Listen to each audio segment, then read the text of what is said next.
Hello again, everybody. It's once again time for the professionals. We have been off for 2 weeks. We couldn't do a show, a Christmas show, because it was on Christmas Eve. We couldn't do a New Year's show because it fell on New Year's Eve. Our show did. So we've had 2 weeks off. And I said, you know what? We're going to go back. We're going to go back in time and do a little bit of a Christmas celebration because I miss it already.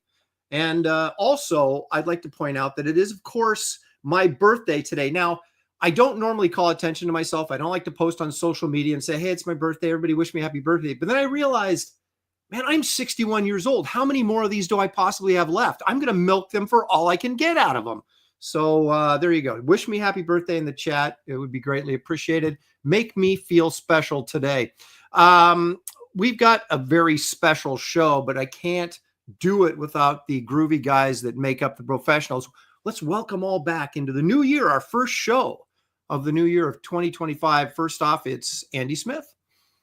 Happy New Year. Happy birthday. And I asked Chat GPT how many more years you have left. You know, I said today's your 61st birthday. Yep. You know, you're a svelte white dude. Gave him as much information as I could. And it said it's weird, but you should have been in the ground about 3 years ago. So I don't know what to make of that.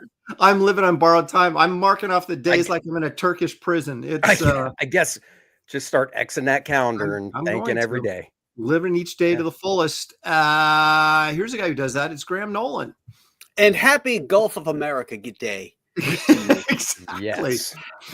That's exactly right. And happy January 6th, the anniversary of the insurrection, just a day ago. You know, we just missed it. So yes. The day when violent move the barriers for everybody. That's right. The violent insurrection where people were killed and bombs went off and and they stayed behind velvet ropes. Yeah, exactly. And they put their feet up on Nancy Pelosi's desk. They broke a few windows. So what? Yeah. What are you gonna do?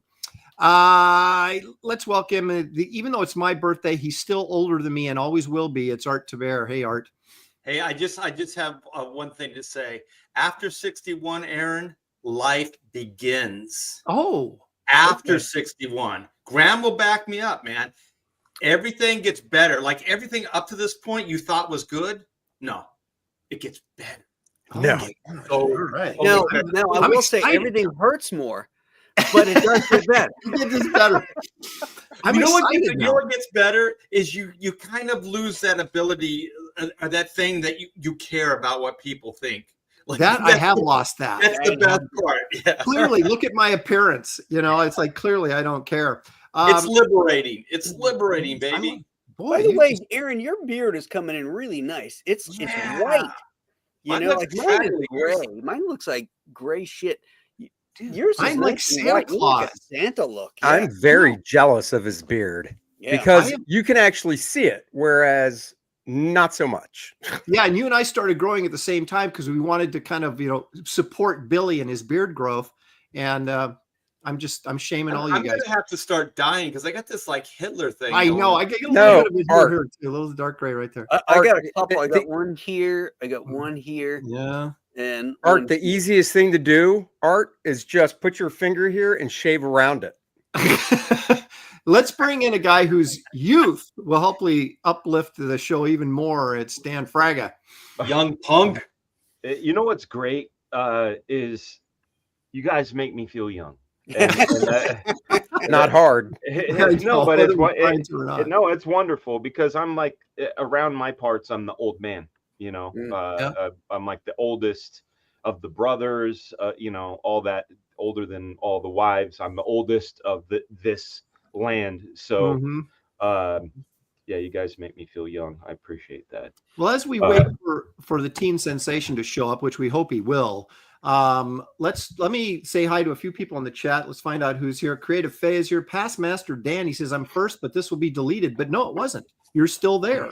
Pantheon's joining us. Corum, Chris, Giuliano, Nicholas Gear. He's got a lot. Let's see what he has to say. It's about time you all put the plum pudding down and got back to work. We've just been left to our own devices on Tuesday nights, and that ain't good for anybody. Hey, you know what? Point that guy, because I feel seen. Yes. Okay. There's plum pudding, but then there's figgy pudding. Yeah. Yes. What's the You've never had figgy pudding? I have never had a figgy pudding in my life. It doesn't sound good. No, I want to. It's one of those things you feel like it's a bucket list food. You got to try it at least once, right? Well, I gotta say, whoever you feel that way. I don't think so at all. No, listen. Whoever wrote the song really fucking liked it, because they weren't just like, hey, can I have some fig pudding? No, they were like, bring me, not just bring me some, bring it right now, here. Like, it must be good. For some reason, but I don't even know what a figgy is. What that is? It like a fig? I know what a fig is. I think it's a fig. Yeah, it's got to be fig. It's kind of a British thing. You know? It's a fig. They just call it figgy. Glitch is here. Chris Pan, Gretzky the Great. Let me get real off. Used to be called faggy pudding, but they changed it. Right. Oh, Graham. Come on. That's what they serve in jail. Oh my God. I'm rested, boys. I'm rested. Oh my God. They used to call a cigarette a fag. So is it like a cigarette? Is it like a cigarette pudding? Like, is that what it is? It's like isn't a bundle of sticks a fag too? Hey, did you not? Isn't Andy Smith a fag? Did you hear what Graham said? What Graham said? He said, "I'm rested." I'm rested. Yeah, we heard it. No, that means he's at full power, guys. That's right. He's well rested, ready to go. Let me say hello. Let me say hello to Michelle Bowers, Apex Comics, Toshiro's here, the Beam Pad, Chris Thacker, Gen X Catholic, Matt Cisco, Andy Dalliff, Ezad, Sean Willits, Justin. Look at all these guys. Corum's here. Now I'm getting the happy birthday wishes that I had to beg for. Thank you. Yeah. Everybody. Yeah. And Bloody Drake's here. That sounds British, doesn't it? Or is that Scottish? Do you think that's Scottish? Bloody Drake? It's British. Okay. Maybe it's Indian. Bloody hell. Katie Did's here. Oh. Hello, Katie. Hello. Was taking forever. Walks with Buffalo. Like that kind of thing. Okay. Well, maybe. Robert the Bruce. That's definitely Scottish, right? Yes. Okay. See, there's some there. Where's it? There's Katie Did. Katie Did is probably here to cause trouble, as she always is. Naughty girl. Naughty girl. Yeah, she is. I hear that a lot. Whoa. Okay. Marcus Killer Group, purveyor of all things pop culture knowledge. You'll love this show, Marcus. We're going to be looking at Christmas comics and Christmas comic covers. You don't have to necessarily. Graham was complaining in the green room saying, I know a lot of Christmas covers, but I don't know any comics that I like. They all suck. I said, well, then just take the covers. That's what I'm doing. Yo, listen. I just need a little more clarification. That's all. I got 3 good ones, so I don't know I've got a stack. I have an archive of Christmas comics, and there's one at the top of my list that I know what it is too. And if you don't show it, I'm going to show it. So you better show it. Is it your Santa Claus one shot? No, it's not my own. No. But that one is pretty good, Andy. That's have you guys worked on a Christmas issue before? Yes, I did. I have Santa the Barbarian. I did. No, I don't think so. I don't think I worked on a Christmas comic book, but every year in the comic strip, we did a Rex Morgan Christmas one. Well, that counts. Yeah. So then, yes. Okay. Art, you must have done a Christmas X-Men. Yeah, I'm going to share them with you guys too. They're kind of the time. I mean, they're a little preachy, a little heavy-handed, but I'll get into it. Hey, who did the artwork? That's our background behind us. Like John Romita. Okay, it was off one of those Treasury editions. I got it. You know, the thing is other than like guest starring in like Spider-Man, I don't remember a lot of Romita Hulks. And that's true. And that just might be what threw me off, because I'm like, yeah. Because that Spidey pops. That kid looks like a Buscema kid. And what's going on with Doctor Strange's legs and knees there? He must have knee replacement or something. They're dropping down into his shins. He's got an extra patella. He's got some shit going on the side. Listen. When we do the whole when in doubt, black it out, like some knee anatomy can get a little tricky if you don't really know it. So that, I think that was just a... Well, you're in a hurry. It's Christmas time. Got to meet the deadline. We'll do this in July. I know, you guys, that we're going to go off the rails. We've got 2 weeks stored up of information. So let's get into the topic. Let's get into the topic quickly before we completely go off the rails. Yes. Because I'm ending this show at 6:30 my time, but be 9:30 you guys sharp. Because Fine. I've got to make dinner. Birthday dinner to go to. No, I'm not making it tonight. Oh yeah, where are you going? Tell us where you're going. We are going to the Cheesecake Factory. You hear that? Oh boy, folks? Cheesecake. Well, they have this chocolate. Here we are off the rails again, but it's the 7-layer chocolate cake at Cheesecake Factory. Oh my gosh! So I like their white chicken chili, or their chicken white chili, or whatever. Mm-hmm. It's like a white chili. It is over rice, and it's really good. And the what is the tuna tataki salad? That one's amazing too. I missed that. I haven't seen a Cheesecake Factory out here, so. All righty, dude, Andy, happy birthday! Thank you, Andy. All right, Andy. And I know we want to get the show on the road, so hold on. Let me just. All right, yeah, that worked. Okay, you can share the screen. Okay. Dude, if you haven't read this stuff by Grant Morrison and Dan Moore before he became the big Dan Moore of DC Comics. What is this? You are missing out. Oh, you don't even have this? I've got I don't know what this is. I've got this beautiful hardcover with a little gold trim on the edging that collects it. This is Klaus, the Life and Times of Santa Claus. Remember when Mignola so that's a you remember when Mignola did Faubert and the Gray Mouser? Yeah. That design felt that way to me. Let me let's get to the meat and bone. Didn't Shaken write it? I think you're right. I don't remember. I think so. Not this. Off the rails. No, this is Grant Morrison. Oh, Shaken wrote Bowser. Holy smokes! How do you say Alfred and the Gray Mouser? Something like that. Farfid or whatever. Farfid, yeah. It's so this specific one. This specific one, because they did a bunch of one shots, is how they did them. And it originally started. The first Klaus book came out in 2016. So I'm looking at this hardcover. Okay. This one shot that I'm showing here came out in 2020. But each one is basically talking about the origin. It's like Santa Claus. Except he fights. That guy is Chris Hemsworth, right? This is like Thor. It kind of looks like it, doesn't it? Dude, it is. I mean, obviously, this is where I discovered Dan Moore's artwork. Actually, I take it back. I discovered Dan Moore's artwork on Power Rangers and actually bought it because he made him look cool. Yeah, he's good. And then I saw this stuff and I was like, holy crap, this stuff is just fantastic. And then, he got scooped up by DC finally. Took him long enough. A lot of energy. I like the energy. Started working at DC. This is Boom Studios. So this is before DC? Oh, yeah. Because I've seen his newer stuff, and I was like, yeah, he's great. But this is, I don't know. This is 5 years ago. Yeah, this is phenomenal. He had the fire. And he had to prove himself. Maybe that's it.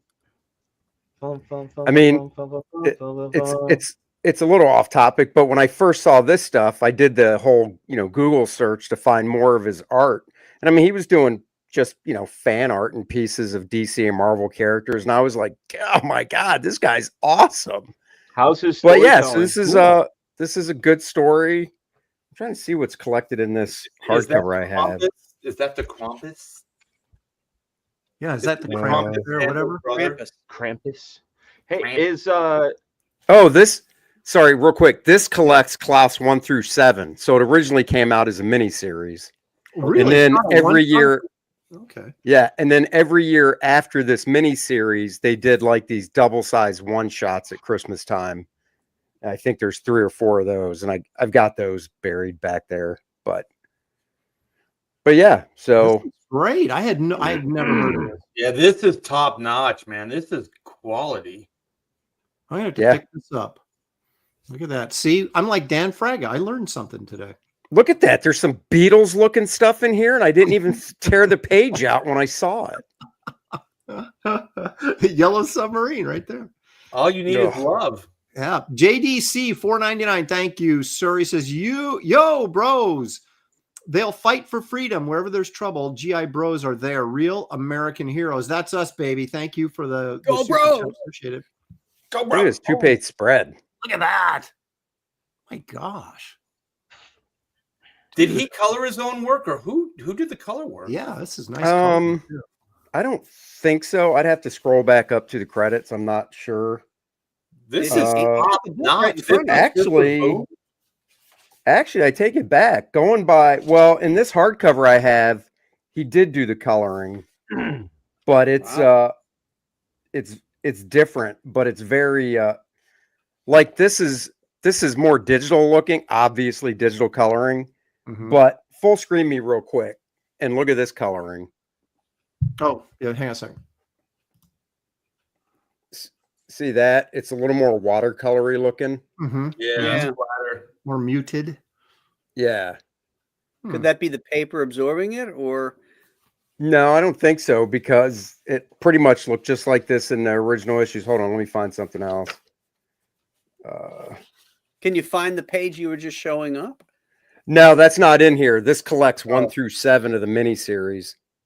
Oh, and that's a later one? Yeah, this is from 2016, the book I'm holding up, and then the screen shares from 2020. Oh, okay. Okay. But that's a cover on the left right here. How's his storytelling, Andy? What's that? How's his storytelling? Oh, it's fantastic. I mean, it's you can go back to the screen share. That's awesome. Yeah, no, it's nice. I mean, it's exciting to look at. It's characters. He's really on model. He's like the next Garcia Lopez, as far as I'm concerned. Like how that's awesome. You want to know what's funny? So somebody posted on Facebook a screenshot from John Byrne's forum. So somebody brought up, John brought it up, that he was just kind of looking at some of the current stuff. And he found this shot of Superman that Dan did, and it's, classic Superman costume, and it's just, the heroic pose, hands on hips, whatever.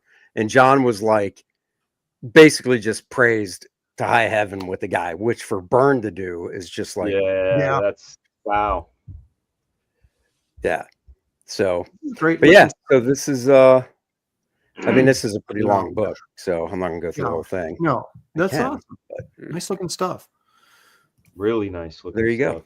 Well, Andy comes off strong right out of the gate. You know it. All right, Graham, what do you think?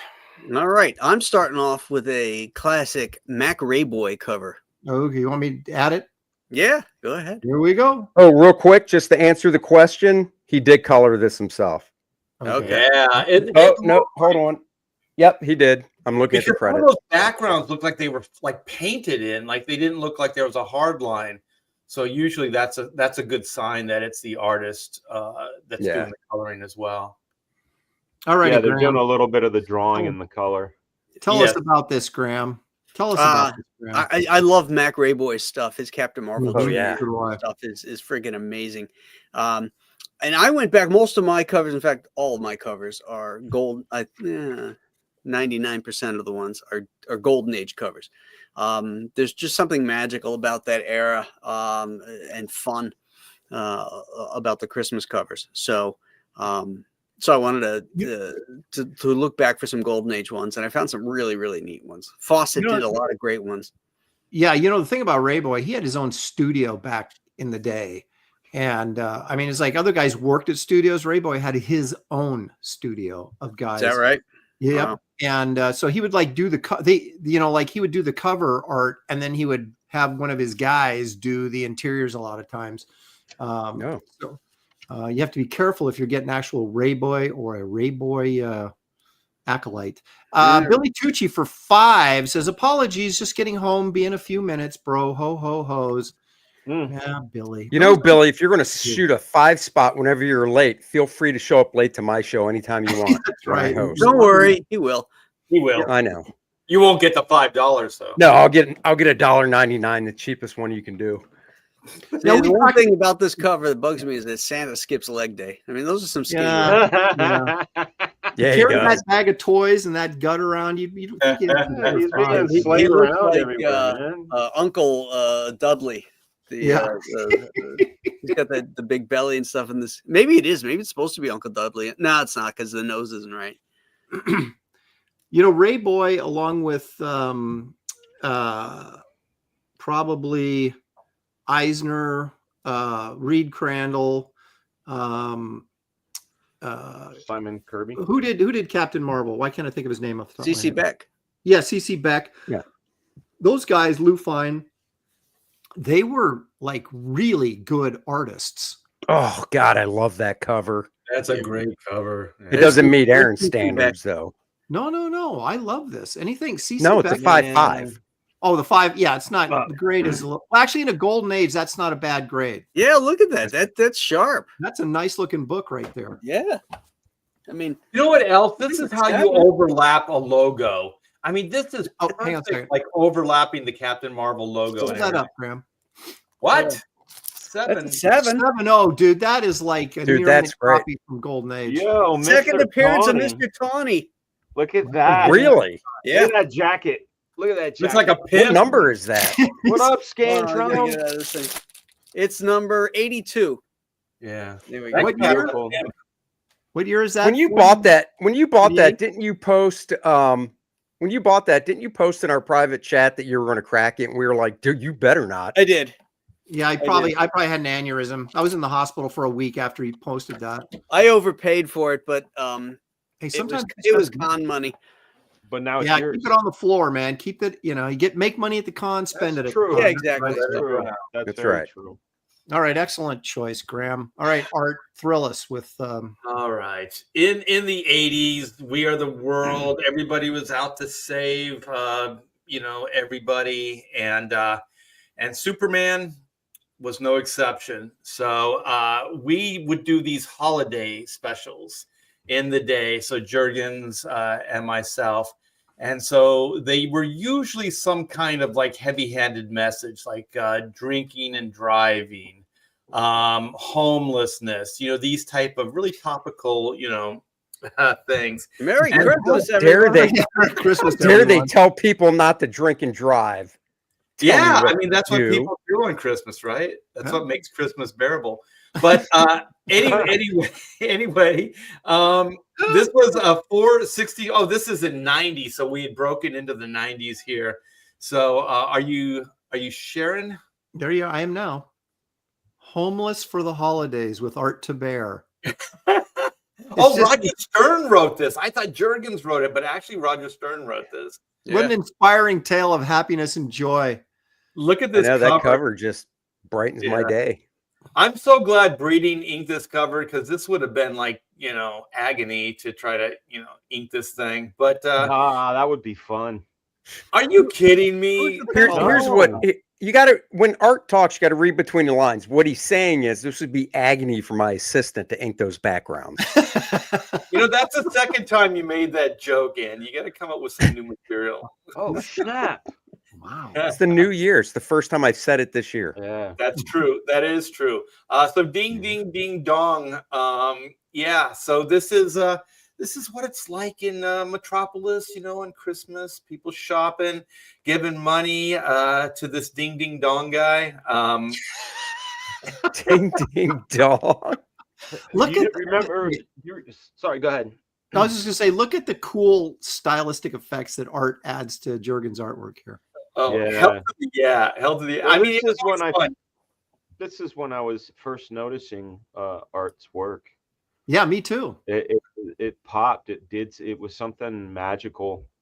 Do you know who colored it, Art? Is this like Petra Scottis? Let me see. The credits were. Oh, they're not there. I see Glenn Whitmore. Oh, here they are. Here they are. It's is that Glenn Whitmore? Yeah, No. You're right. It's Glenn Whitmore. Yeah. Okay. What issue number is that? This is what is it? 462. Superman or look it up. Superman 462. Yeah. Adventures of Superman. So Home for the Holiday.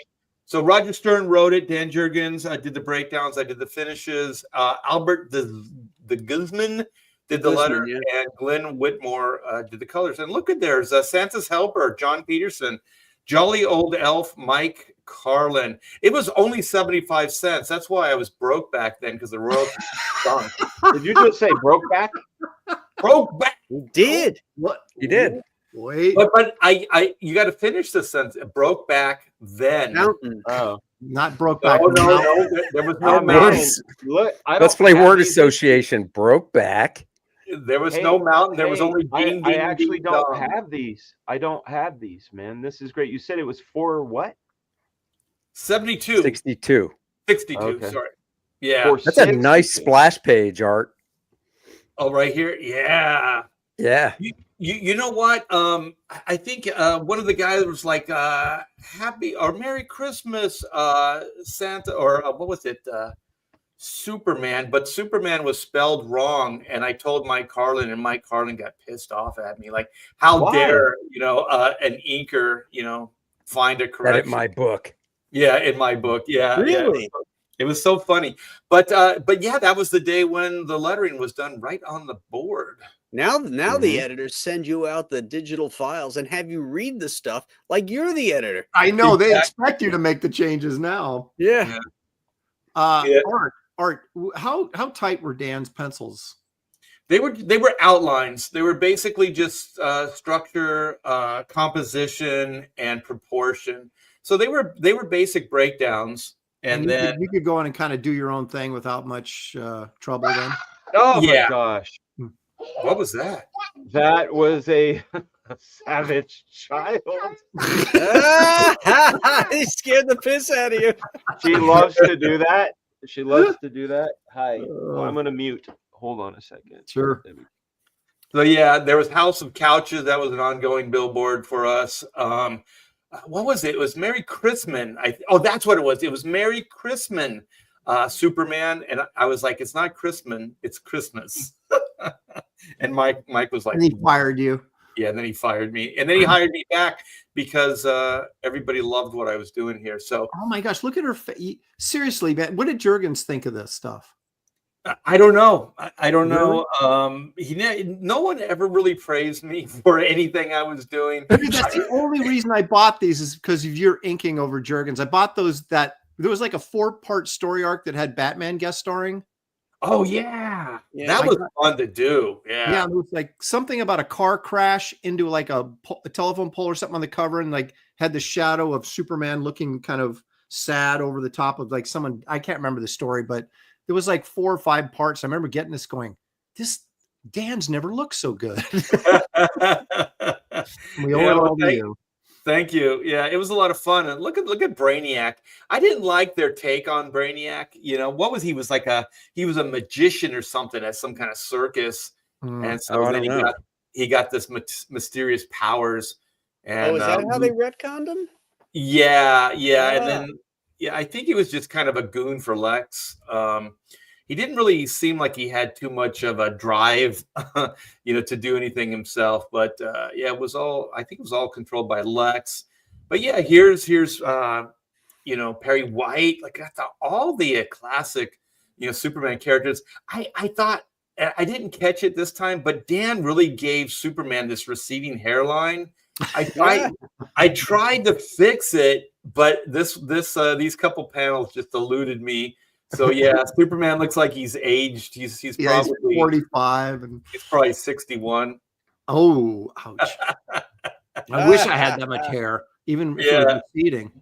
So there's Kat. What was her full name? Kat. The sexy one. Yeah, the Minx. But yeah, so on The Office. So the idea was everybody was having a good time, right, at the Daily Planet and everything. But then there was this one girl that just lost everything. And apparently the Daily Planet wasn't paying her enough. Look at everybody's hairline. Wow, it looks like Jimmy's losing his hair too. Holy shit. I know, man. Jimmy's got it going. Woof. Wow, Jimmy Poor looks like Jimmy. he's 61. Poor Yeah, Jimmy. I should have caught that. But Poor anyway, Jimmy. so Superman with the receding hairline goes into the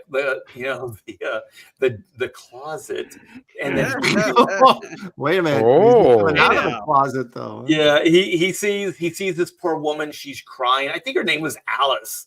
Yeah, it's Alice, and she's just like, "Oh, I'm just kind of cleaning up. I'm not homeless, nothing like that." And he's like, "Oh, what is this sleeping bag? What's going on? I live here." Oh no. shit!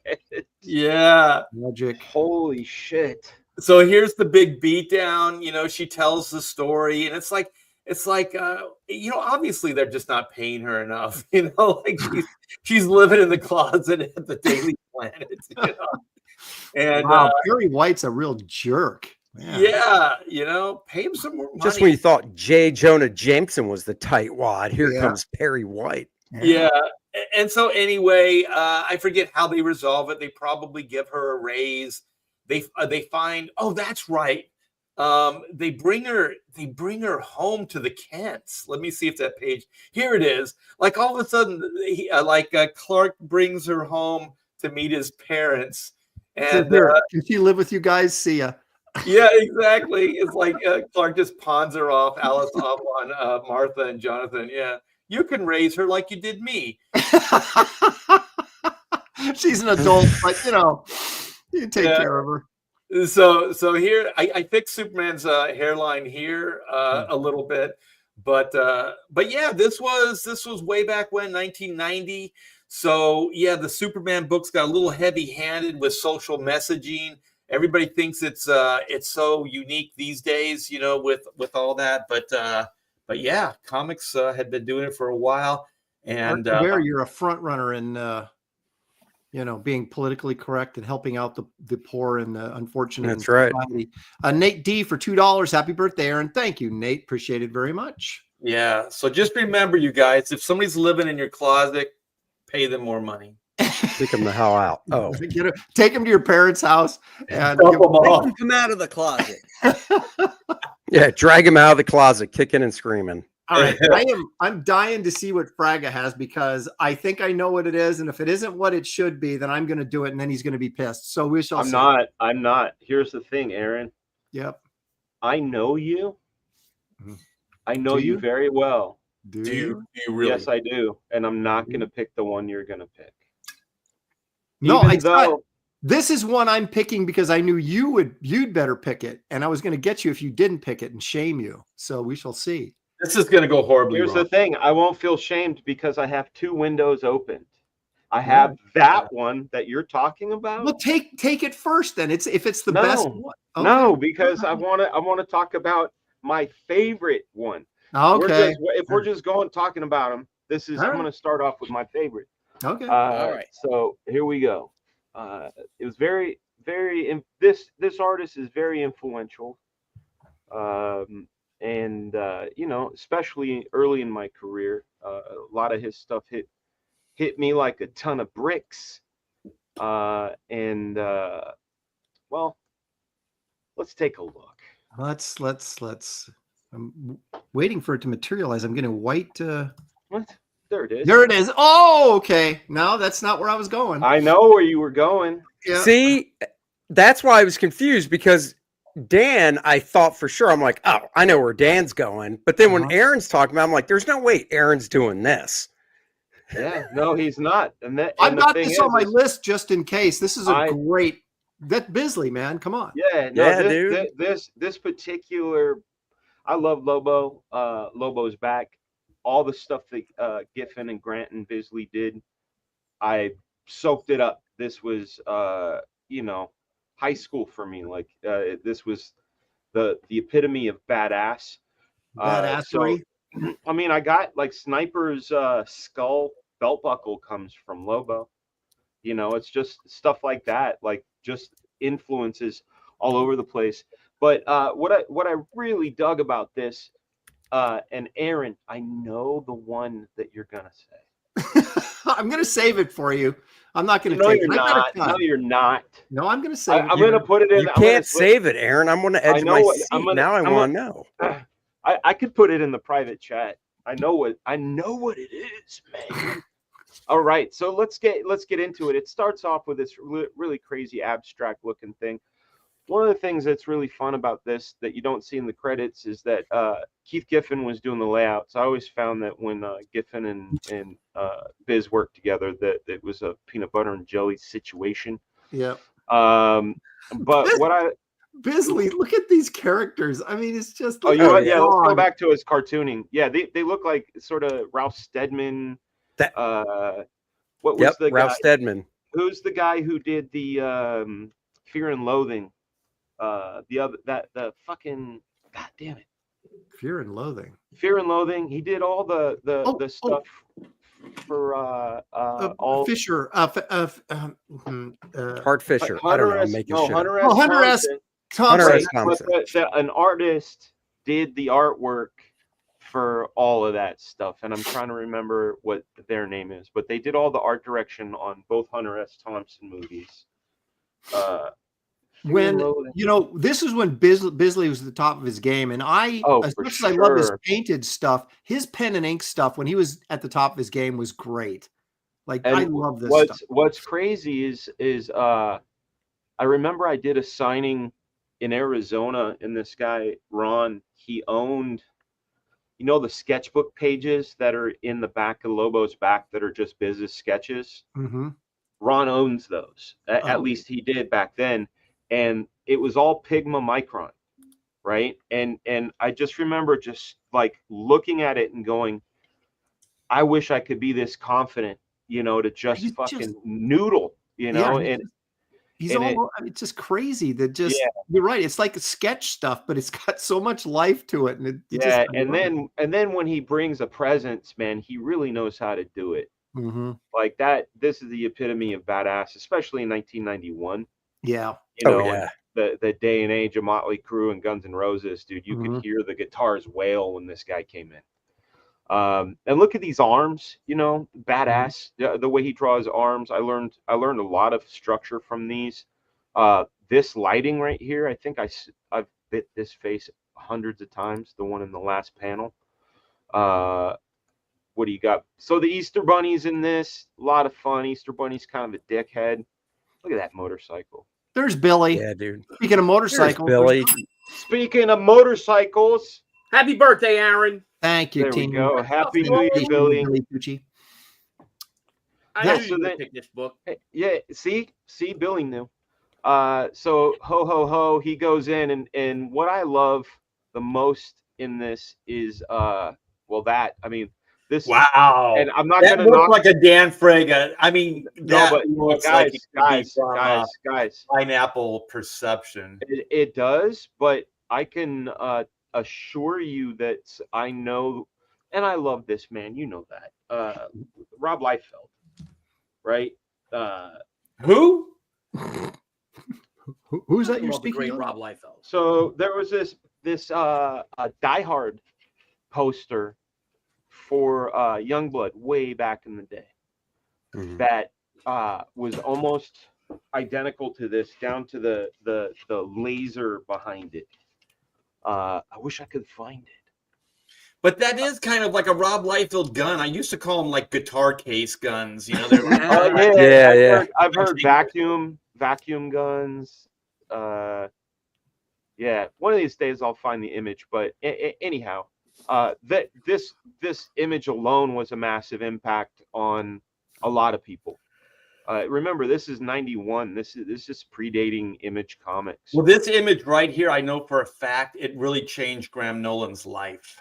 Perhaps. Yeah. I mean, every time I look at Graham's work, I see Simon Bisley. Yeah. So here we go.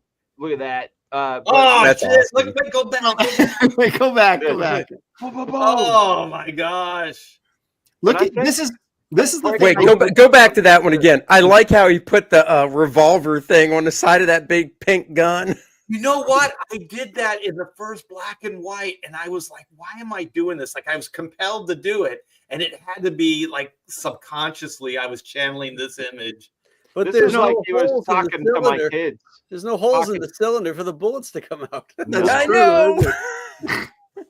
Well, Graham, maybe that's like a little shield cracker. in front that's coming off the side, so we can't see it. Well, you know what? the thing It's about all- Bisley? The thing about Bisley is his anatomy is a little weird. His balance of his characters is awkward oftentimes. Yes. But he, even when he's doing stuff like this, he's able to create so much volume in his Yes. work that Yes. that's what really sells it for me. And it looks like a good time. As odd as it is, It looks like a good time. yeah, it's just Hey, hey, see that panel down at the bottom? mhm. Now cover up the Lobo head and imagine that Jay Lee drew that back in the early 90s. Well, Jay Lee Yeah. was a huge Yeah. Bisley Yeah. disciple when he started. Yeah, it was I like would it even- was I like would Bisley even- Sienkiewicz. I was just gonna say, I would even say Sienkiewicz in that picture. Yeah, it was like Biz. Oh, and yeah, Sienkiewicz totally. had a baby. That was how Jay-Z. But there you go. So Oh, this, yeah, I remember that splash page of Santa Claus. this right here, when the book Andy had mentioned, Santa the Barbarian, when Rob offered me to do the Santa the Barbarian book, I immediately knew my take, and it was to just rip this one off. You know, it's just so good. You know, and then of course they get into. Wait, go back. blood Go back to that. Yeah, That- look at the shadow placement and how much volume he creates in that Yeah. torso and arms. And it's Oh, yeah. looming, dude. It's like so suggestive of like you're gonna die, you know. Yeah. And then when they get into it, look at these panels, man, and look at the rage on Santa. I know Santa's a bad dude, man. Yeah, let's make it go to width so we can really enjoy Blow it out your Blow it out your butt. Famous last words, fatso. yeah. Yeah. So I mean, this is we're gonna get here to the end. There he goes. He locks his head off. his head off. But look how badass that figure, dude, man. That guy looks badass. He's- And Dude, that's- it's iconic. It really Yeah. is. I mean, a lot of my proportions I think I got from this book. Just in hindsight, going back and looking at it as I am now, I'm like, man, I really love this. Oh, look at that. You know what my favorite thing about like super talent like Simon Bisley is when they like abuse their power. You know what I mean? Like, it's so beneath him. You know what I mean? Like the guy can illustrate, you know, better than most people out there, and he's doing like this paramilitary, like goofy kind of shit, and it just cracks me up, man. He probably had a ball doing it though. Oh yeah. And Look at you know these what? guys. Well, and especially like the cartoony stuff like that, he probably didn't pencil shit. No. You know what I mean? For Just it. threw down a couple lines and just went all into Let's pen work. There's be no straight up. background. Knowing Simon, he threw back a couple of shots and Yeah, then threw down yeah. a couple of lines. and went for it. Yeah. You know, I've never seen a style that looks so British when Yeah. I look at these people. Like, It does. you know what I mean? I Yep. can hear You know what? I have a Simon Bisley story. Okay, so my daughter and I used to do these conventions, and Simon Bisley was at this one show, and so Simon really liked some of my daughter's work, and he was asking about like purchasing it, right? And I said, I got to do this. Can we take a picture? So all three of us, right? Simon Bisley is a huge dude, Yeah. and so then I handed my camera to somebody, and they took a picture, right? And so I looked at the picture later after Simon bought the artwork and walked away. And I looked at the picture, and Simon's in the middle. He's got his arm around both of us. And in both hands, he's flipping the bird. Yeah. Yes. Yeah. Yes. So It cracks me up. Here's Simon's a good guy. I almost got in a fight with him, but it was a misunderstanding. There's the middle finger right there. Yeah. Did there he we buy go. a piece So- of art before you could? It wasn't anything like that. We were in Michigan, Detroit, Novi. And we were at the hotel bar, and he was drunk out of his mind, and like I saved his seat for him. And when he came up, he's like, "That's my seat." I'm like, "I know, dude. I'm holding it for you." He's like, "Why are you trying to take my seat?" And I was like, "I'm holding it for you, Simon." You know, and it's anyhow. Yeah, you look great, Billy. I hadn't seen your beard before. It looks really, really awesome. No, I keep trimming it. The wife keeps making me trim it. I like Lopez's epic beard now. I look like Jack London character, Billy, don't I? Billy, make sure Deb's not listening. Do the thing that you do. Oh, you want me to see it sideways? Yeah. No, but is it? And so I said. So I says to Billy, was it? Bitch. No. I would never. No. That's like Hey, Aaron. How does every joke about black people start? No. Oh God. I don't know what. I don't know where we're going here, so I'm not sure how to answer. It's this. Oh, it's what you do when Deb's on. Okay. So we can't make jokes anymore, right? Okay. Is it you better trim or you get no trim? Yeah, pretty much. That's precisely you do what it is. Well, I mean, weren't you saying that as of January 1st you're going to shave it off anyhow? So she was probably expecting that. I mean, I started growing it. It looks good, middle man. of October. I thought I'd have like a Lopresti beard, but she keeps making me trim it at the barber and all that. A Lopresti beard. That's great. Yeah. It's got a trademark already. The fullness of the Italian blood. Art's beard looks great. Everyone's beard looks great except for mine. Look at how patchy. And it can't decide if it's gray or black. I can't grow anything on my cheeks. Come on. Billy's got some style though. He's got the thin down here. That's the way it grows, bro. Billy's all about style. Aaron doesn't have any gap under the lower lip. I mean, his goes right from the lower lip straight out. Dude, if I didn't, that's what I want. Like Bigfoot. I mean, it would just be. I got the gap here, and then I got the what they call flavor saver patch that comes down. Same here, brother. Same here. Let me. Oh yeah. Look at that birthday beard. Look at that birthday beard. For the people who just joined, it's Aaron's birthday today. You got a nice strong chin there, buddy. You know what? That beard is going to be filled with Cheesecake Factory in about 2 hours. That's the bad thing about a beard, right? You're like, you see Graham's? Huh? I see Graham's little patch here. Hang on. He's got the soul patch. Yeah, sides, Graham. Dude, look at that. Yeah. How about the sides? Those. Oh, see, that looks good. Look at that neck, man. That guy can, headbutt elephants. Why elephants? What did elephants do to you? I'm just thinking of some immovable thing, like, that man headbutts semi-trucks, like that doesn't. Right. It doesn't matter what it is. Oh my gosh. All right, Billy, what have you got for us besides give me the 1 beard? second. Let me make sure I find it. I tee it up. Give me a second. Okay, then I'll take this while you're waiting. Paul Taylor, Canadian, $10. Paul Taylor, of course, is our resident biologist. Happy birthday, Aaron. You guys can call yourselves the BROFESSIONALs now. Yeah. Wah, wah, wah. I don't normally do this on anything other than my Sunday show, but when you get a joke that bad, yeah, you just gotta call out Patrick on that. Yeah. Thank you for the $10 though, Paul. Appreciate it very much. Paul, I would never call out a joke if you paid me $10. I host next week, by the way. just for the sake of it, Aaron, I put what I think you thought I thought it was. Oh, I just saw it. Chat. Yep, that's exactly it. Yes, that's why we are bros. By the way, Dan, you know that there's another Lobo Christmas special that Bisley did with the Authority, right? No. Is it as good? Any good like this one? No, that one's way better. This one's, I mean, this one's Bisley, but you can definitely see Bro, this thing's so classic. Difference. Every time I open it up, I get surprised, like how much I remember loving the thing. All right. Okay. Hang on. Billy, do you want me to share this, or do you want to see? Not yet. No, I just feel that doing my homework like we had to do. I'm sorry. I came across a comic book adaptation of the greatest Christmas special or holiday special.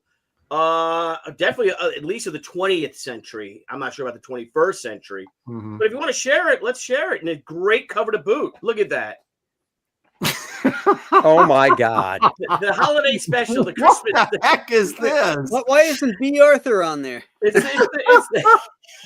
This is a few years later when they really tidied up. Oh, wow! Yeah, I just think it's a winner. No, this is British, right? This is not in the U.S. They didn't. I don't know. Well, I guess it just shows that, they say God made man in his own image. And the question is, well, how many images do you think he has? So I guess it makes sense, right? That God exists There you go. Sci-fi fantasy. Sci-fantasy. It's science fantasy. It's not even sci-fi fantasy. Yeah. Well, no, it's no, there's no science in it at all. Yeah, you're right. It's space fantasy. Yeah, there you go. There's no science. I love that. There's no science in this at all. That came out in 78. When did Star Wars? Was that 77? The holiday special, I think, came out Christmas 1978. You've never seen the holiday special, Art? I've seen bits and pieces, but I never saw the whole thing. I remember when it aired. You can find it it on YouTube, I think. Oh yeah, that's where I've seen it, bits and pieces of it on YouTube, and it is just shamefully embarrassing. It's well, guys. Star Wars thing. My daughter owns the DVD Blu-ray. So who put that together? Was that George Lucas or did somebody? Criminals. Oh yeah. Oh, He was trying to get on 77. national TV and promote the stuff, and and then everybody was doing stuff. I mean, that Donnie and Marie special is the fucking bomb. I just love it. It's so bad. She was hot as Princess Leia too. It's all tight. Yeah, but Chris Christopherson is Han Solo, and he looks like he wants a root canal to get out of there. They're dancing around. They're all trying to look scared and everything. And Chris Christopherson is like, "What the fuck am I doing here, man? I'm a Rhodes Scholar. Yeah.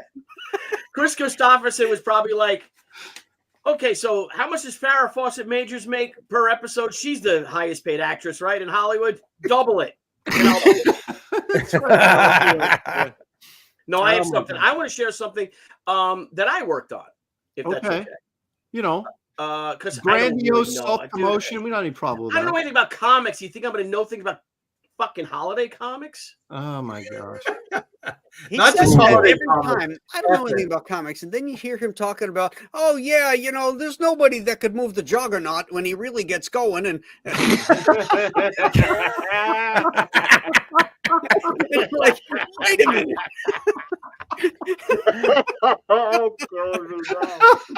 He's unstoppable. Speaking of being in the closet, Billy's nobody wants a Charlie in the box. All right, you can share my screen. Okay. So I had the privilege of doing in the 2009 DC holiday special. There you go. I did a story based on a real life event. This is just cutting it bits and pieces. I'm sure I could find it on Facebook. But this is the Falcone Boys, Graham. Yeah. Oh, and okay. I did this story. Let me see if it shows all the stuff. Hang on. It doesn't. I'm gonna go to my Facebook page. Sorry. Let me grab my Facebook page and find. I apologize. Is that pencil? How did you do that? Yeah, all pencils, direct to colors, and Brian Miller of Hi-Fi just did the most minimal pencils ever. So here, I'll share it now. Billy, here we are in 2025. We're in 2025, and I expected you at this point to have your crap together, and yet still. I had an American Legion meeting. See, Billy missed the point when you said it's a hard out, Aaron. He missed it when you said it's a hard out. Okay, so here's the story. This is it's a true story. It's by a first sergeant named Donald Deem, and it was Christmas Eve, 1944, Battle of the Bulge. This first sergeant Deem goes into the town of Bastogne. He's on the line with his men, and steals a bunch of booze. He goes in to get something. I don't know. They were saying there's some beer around. He goes and sees the officers are actually having a Christmas party. Steals a ton of fucking booze from them. Walking it back to give it to his men on the line. So he comes walking down this path and goes under this train trestle and comes across, no shit, a German soldier. Crap. So they end up they look at each other at the last. They actually nodded at each other like they just thought each was another, dog face. And so all of a sudden they reach for their weapons. They fall. They point that they had that Rocket has his Tommy on the German. The German has his MP40, and the German here, there's very little dialogue. Says, "Got a cigarette, Yank?" And they end up spending Christmas Eve a few hours together drinking under this train trestle in the middle of a war. They exchanged photos, drinking, looking at stuff. So what I did here is I have, if you guys know about Sergeant Rock, he's talking about his father, John Rock, and I have his father was killed on the last day of World War II. This guy, the German's name is Johannes Felsen. That means John Rock in German. And I have him getting killed on the 17th of, on the 30th of August, 1915 or for 1914, which was like the first major battle of the war. So the German's father was World killed. War I. World War I. And they're basically the same person. These ordinary line soldiers, these infantrymen, these dog faces. You've seen the story, right? Like, the football game and all that stuff. Mm-hmm. They don't want to fucking be there. No one wants to be there. So then at the end, so that they exchange addresses, all this stuff. They exchange drinks, and the German says to Rock here, he goes, "Well, Americana, I am under orders to fire upon coming across the enemy." And Rock says, "Me too." And you see click, click, click, and the sound effects is off. But they go, you just see Buddha, Buddha, Buddha, Buddha, all the machine gun fire and all. And they just look at each other and they smile. And he says, "Merry Christmas." And he goes, "And a peace on earth," and they walk away. And this that's is awesome. A great story. That's a great story, Billy. Yeah, it's a true story. So the story gets better. So these guys exchanged addresses. The German's daughter keeps the letter, the father's address and its wish, and she goes and visits him in Idaho in 1985 or something like that. To say, and now she works for the United Nations, and she travels to go visit Donald Dean and says, "I promised my father that I would visit his friend if I ever got to the United States." Was he dead by then? Realized that the German did survive the war. He died in 1975, and then they became friends, family friends, ever after that. Wow. And Donald Dean died in 2008, and this was in 2009. One of them stories. He's in the 501st Parachute Infantry Regiment, and just a great, great story, true story. That's awesome, Billy. Peace on earth and goodwill. That's cool. Towards men. All righty. It's hard to top that, so but I'm going to. Oh shit! Aaron likes it. It's your birthday, so we'll let that cockiness go. No, I didn't do it. I'm just like, I'm going to share my own story. I mean, Billy's got street cred because he's got this great story that he actually did. I didn't, but I do want to ask everybody to hit the like and subscribe button if you have not. We have a huge audience right now, so I appreciate you guys. Helps the channel grow, and we all host this show, The Professionals, changing hosts every week. I don't know who's next. Andy, are you after me? So Andy will get the show next week, and then of course Art, and then it goes in alphabetical order. And every week there's a different topic. So if you haven't been watching us, please subscribe and join us every week on The Professionals. But now let me. I'm going to share something really quick, and then I'm going to share something really big. So first off, I've never read this comic. In fact, I don't own this comic, but I've always loved this cover, and I'm actually looking at a few on eBay. And they're not slabbed, Graham. These were ones I'd actually flip through if I bought it. But look at that. That's Jack Davis. Shit. Yeah, it is. On that's great. Wow. It's a comic book? Yeah. It's what's his face from it's amazing. EC I mean, Days.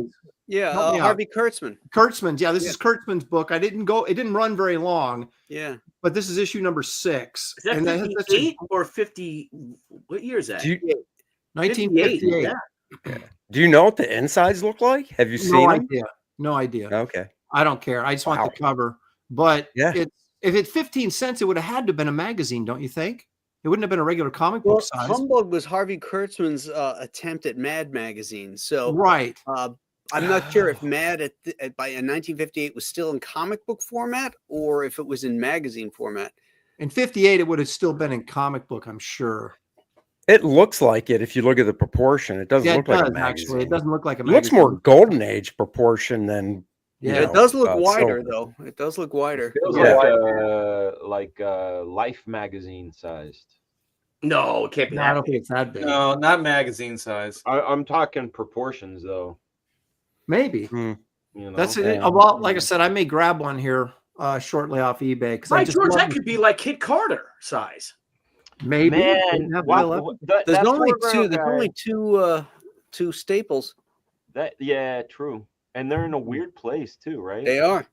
I love the foreground guy, but that background guy that's kind of skipping to his loo, and it's probably crap. skipping to his loo. You know what I'm talking about? Like the cartooning on that is so freaking good. There's nobody better than Jack Davis. That kid out that window, that's little tiny Tim. Is it? No, it's happy and sad at the same time. No, I love Jack Davis. I just love this cover, so I had to bring it up. And but anyway, so if I'm able to secure a copy of this, I will bring it on the show at some point, and we will see. I'd love to see the interiors on that. Yeah. I wonder what the significance of the newspaper was, because it seemed like a contemporary headline. You know, like Russia, what with missiles or whatever. Yeah, Russia develops new long-range missiles or something. Yeah. Well, it was satire for, like I said, like Graham said, it was like Mad Magazine. So 15 cents. So what year was that? Aaron, can I address Violent Comics? Asked a question about it said, did you use photos of World War II to get the backgrounds and outfits right? Yeah, of course. Or uniforms? I actually Mark Bando is a historian, and he helped me out with the actual location. He actually found the railroad pass like in 1989 that they actually shared their little soiree. And but with the outfits, I have a lot of that stuff. So I dressed my two buddies up. Even like with Rock, like the Americans, the 101st Airborne did not have adequate clothing for the Battle of the Bulge because they were rushed to the front. So they had to stick straw in their clothing and their boots. They had straw as insulation. So you drew that with the insulation. And then what I didn't have, I reached out to my my friends in the reenacting world, and I wanted exactly everything that they would wear for that particular time. So that he probably belonged to, I think, the 26th Volkssturmvision or something like that, and Volkssturm Division, and that was exactly what the Germans were wearing, and the same thing with Rock being in the 101st Airborne, what he would be wearing. So it was a lot of fun.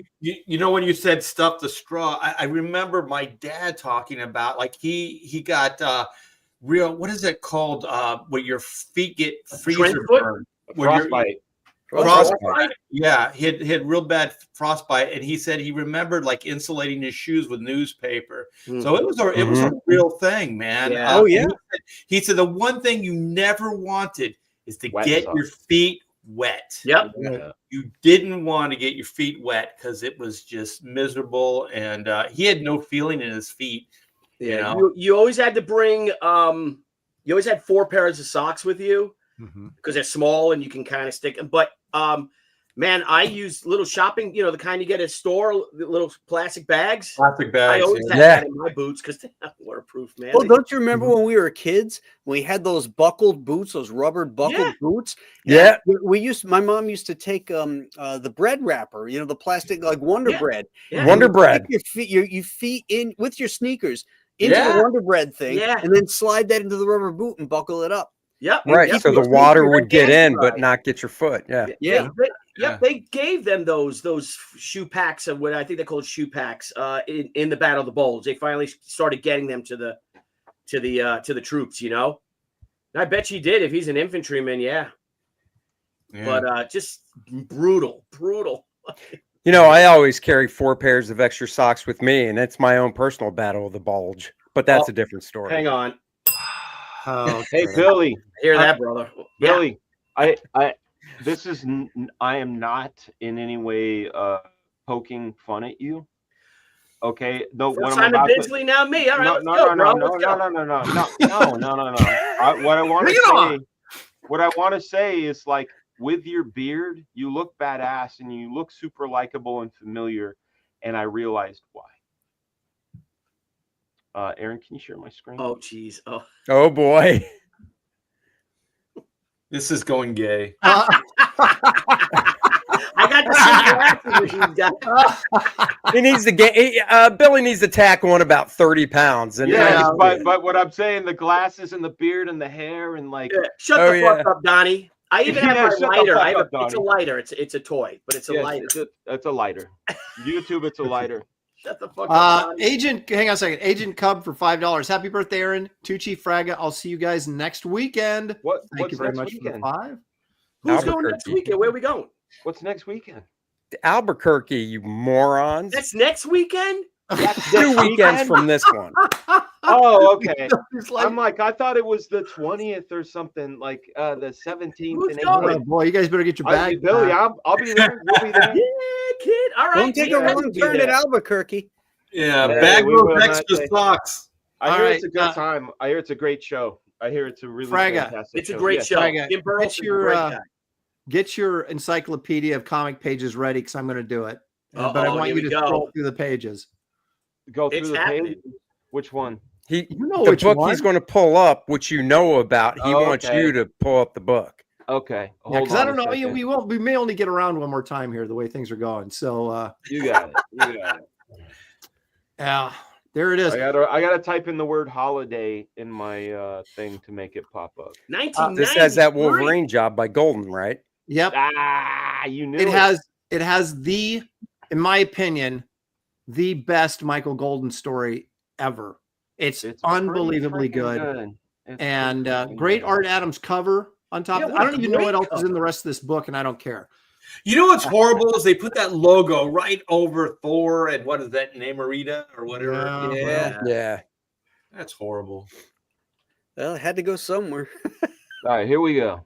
That's the backside, but it is who wrote the Golden story? He didn't write it. Larry Hama did. That's what I thought. Larry Hama, yeah. Okay. Oh, wow. So good. Yeah, just after this came out, so many people's Wolverine looked like that. Yeah. Is it a Christmas story? Yeah, well, wait till you get to the end. Yeah. Okay. Yeah, wait till you get to the end. Yeah. He's fighting all these troopers and the dinosaur. This looks like Golden colored it too. Yeah, probably. Yeah, he always did those hot pinks and oranges and stuff to really kind of greens. Yeah. Look at those! Look at that chopper. Are you kidding me? Yeah, the chopper with all these weird pods in the background. With dude, look at Wolverine's leg after it gets shredded. I love that. Yeah, and then here comes the big fucking dragon. And then dark. Was that Wolverine's bones sticking out of his thigh? Yes. Yeah. Oh wow. And then the reveal. Oh, he starts melting there. I love that. He gets fired with a laser or something. And then all of a sudden, hold on. Oh, it was just in a kid's mind in the toy store in Christmas. Except for that last panel. Schnick. Or is it? What? That is so good. And it is so a Halloween good. Story like that. Hey, Andy, who was the anchor? Didn't he have all the pages to this story at one time? John Dell. Oh, did he really? Oh, did John Dell have him? Yeah, he brought him in to cross check. This is in the Michael Golden Marvel book. Oh yeah, it's in there. The whole story. Great. Yes. Aaron, did you take advantage of that link? No, I didn't. And now the guy raised the price. I'm like all pissed. Oh, I did though, Andy. The Kevin Nolan just came. $57 for an artist edition? Are you kidding me? I gotta get that, and I forgot, and then I looked, and now it's like man. That's like almost a third of the cost. Well, you might want. Hey, Aaron, suck up to Dan. Dan has 2 of them. Do I? 2 of the golden ones, don't you? I thought you said you 2 of the golden ones. I do. I have 2 of the golden ones. I do. You know, Aaron doesn't have one, Dan. and it is his birthday. Yeah, well, I was going to still make him pay for it, but it is his birthday. Look at Dan. Look at What Dan. do I care? Yeah. All right. We'll Listen. let him stew on that for a while. Okay, second go around, guys. This has been fascinating as it always. All right, is. let me. Andy, what have you got? Is this All going right, to be? I got 2 more, but I'm gonna. It's only going to be. I'm going to 2 share rounds, this Max. one. We're 20 minutes to 6 right now. I got to be out here at 6:30. So Yeah, I know. I'm going with this one. Why did you guys start This so is late? what I was referencing in the green room when I told Graham. I go, how many copies or covers are there with this? But there it is. Batman. I own knew this this was issue gonna too come up. because I love hate the this cover. I love this cover. I hate it. Freaking love it. It's drawn really Right well. down the middle. It's That's drawn Neil, really right? well. That's And- Neil, right? Yeah. Yeah. Yeah, that's Neil. But on the inside, it's Irv Novick. Mhm. And it's Irv Novick and Dick Giordano. Right there. Mhm. And the Well, I basic get story that. is that dude on the cover is going around stealing and stuff because he just got shit canned from his toy job, and he stole from this Santa, and he just got canned from working at this toy factory or whatever. So Batman goes and tracks him down to this Christmas tree lot. Now this is pretty funny. This guy gets the drop on Batman, fights him with a tree, chokes Batman out, What the kicks him in the fuck? face. No, he I mean, it's just doesn't. freaking Batman, you know. Right. Hits him with a tree. I love it. And then Batman finally gets him, and instead of taking him in, the guy's like, "Look, let me show you why I'm doing this. Let me show you why." So Batman's like, "All right, fine." So they go to his apartment. Scroll back. Back the other way. But I am this way. Keep going. One more. Okay, stop. I wanted to read that last one. You'd never have taken me, except I got a bum knee. Then you're the thug I want. As for your fighting, you're strictly Bush League. I love it. You never would have got me except my bum knee, Batman. Yeah, I was kicking your ass with a tree. Just a minute right, ago. exactly. Who needs a utility belt? I got a tree. Yeah, That's right. just in your utility belt. So instead of taking him to jail, like he says, the dude's like, "No, let me show you why I'm doing this." So It's the Alice's closet at the Daily Planet. yeah. So he takes him home, and the dude's looking after his niece and stuff. Obviously, the kid has no idea what's going on, and that's the reason he's doing it. Because, like I said, he got shit canned, and he wants her to have a good Christmas. And Batman's basically trying to tell him like that. Well, yeah, I get it, but that's not how you go about it. Uh-oh. So the dude grabs a lamp. We know where this is going. Oh, from behind. Shit. Oh, no. And then he wakes up. Didn't tingle. Radiator?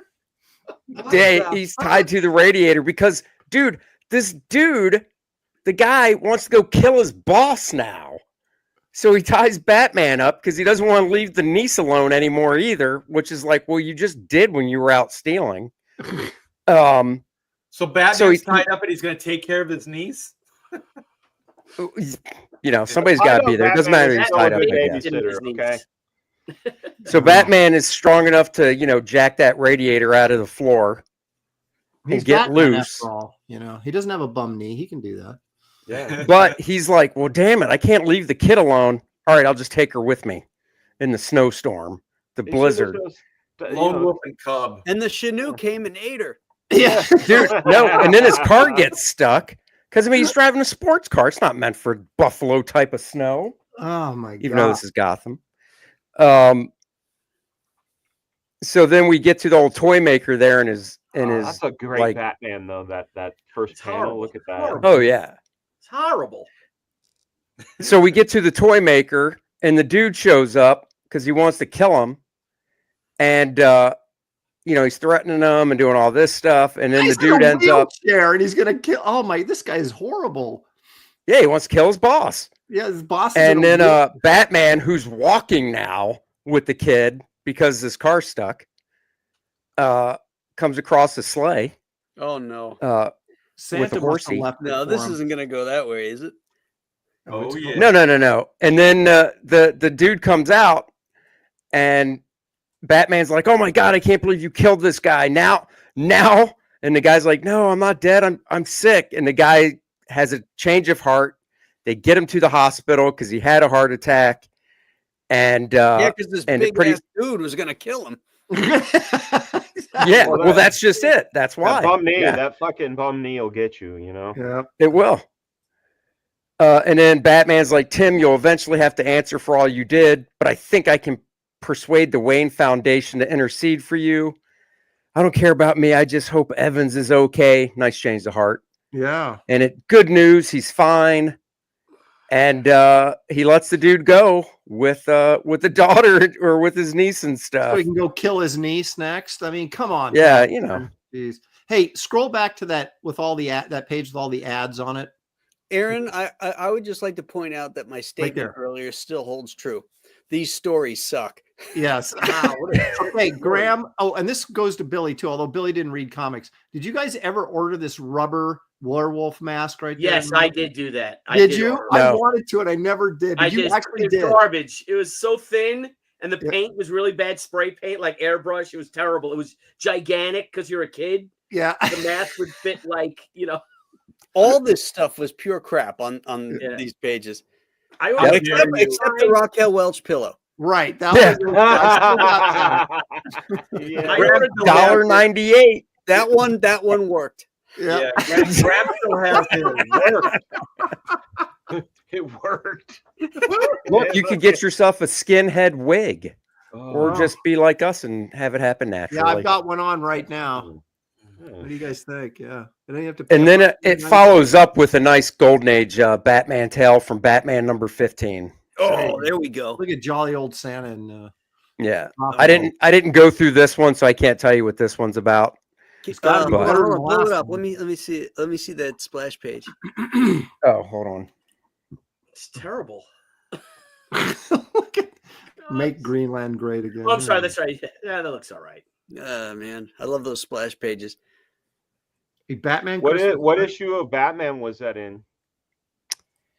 17? I'll have to look. He's got. That's right here. 15. No, he's talking. Wait, you're talking about the actual book, not the reprint of that story, right, Dan? Yeah. What the reprint was in the holiday special, right? This is from Batman 239. 230. Oh, right, where he's standing at the door. Yeah. Yeah, that's Batman 239. Yeah. Look at that little bat sleigh though down there. That's pretty cool. Yeah. It's his bat plane with skids on with skids. Yeah. Oh, is that what it is? Okay. Yeah. Which is completely, it couldn't fly. But okay, so here Graham can't take it. He cannot take. Here's the trivia question, because I know Graham will know the answer. Who drew this then? Batman 15. Well, it looks like it's got Jerry Robinson work in it. Maybe some Bob Kane, but mostly it looks like Jerry Robinson. Yeah, I was going to say I wouldn't. Yeah, very little. But it's Robinson inking over probably Kane or what's the other guy's name? Can't remember his name. Because Robinson is a much better draftsman than this. Okay. Yeah, I mean, I've got. It's probably a short story. We can buzz through it real quick, I guess. It's up to Aaron, but I love that first panel. It's just all really suggestive. I think we've seen enough of this foolishness. Okay, let's move on. Here's an ad. More DC. So, all right, moving on. Okay, there it is. That was nice, though. Okay, Graham. Okay.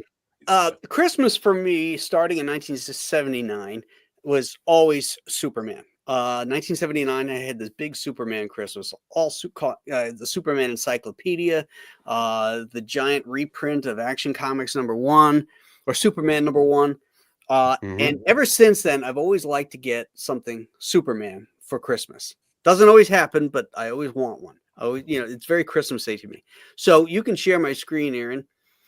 Since I don't have a story, I'm just going to show a bunch of covers here. Okay. Cool. To get through it. But this is a beautiful. That's my third book. Huh? What? I was going to share that entire book. That was my third one.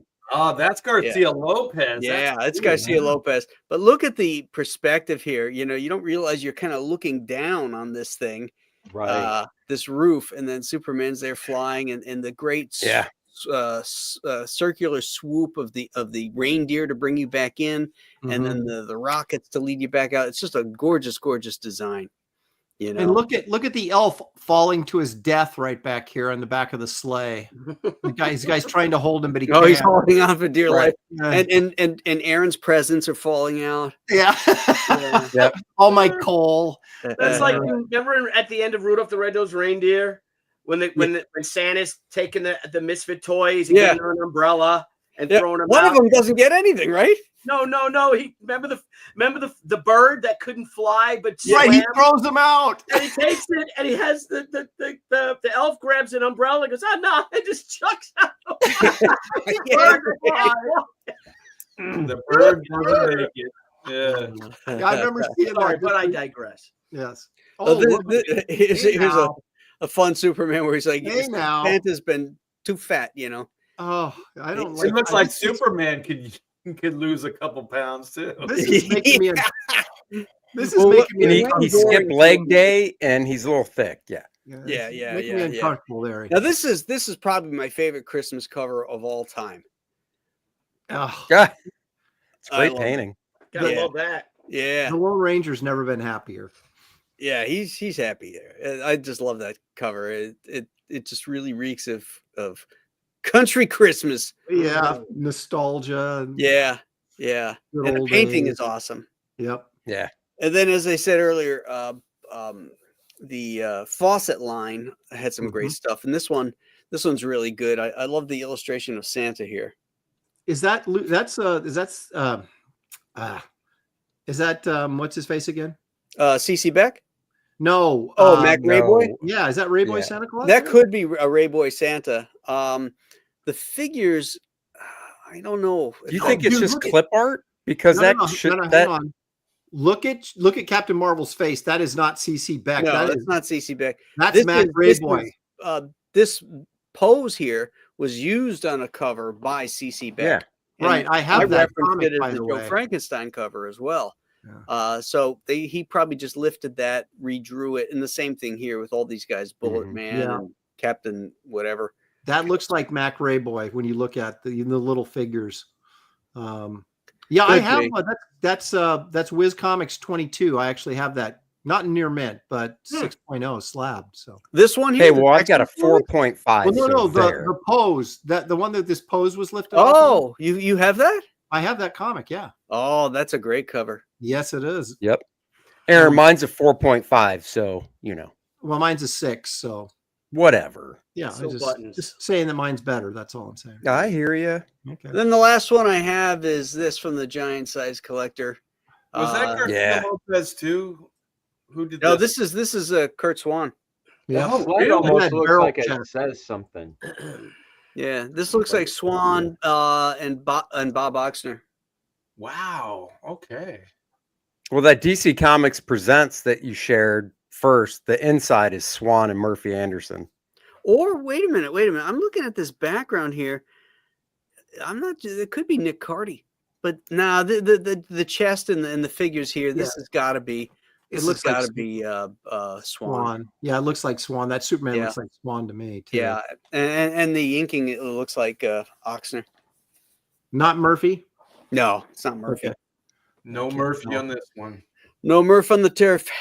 It's so weird. One of the things that I appreciate about the bros, Aaron brought it up, where I always say, hey, I learned something. I wasn't really a DC guy. So for me, my DC experience was very limited to Jim Aparo, Norm Brayfogle, John Byrne, Neil Adams.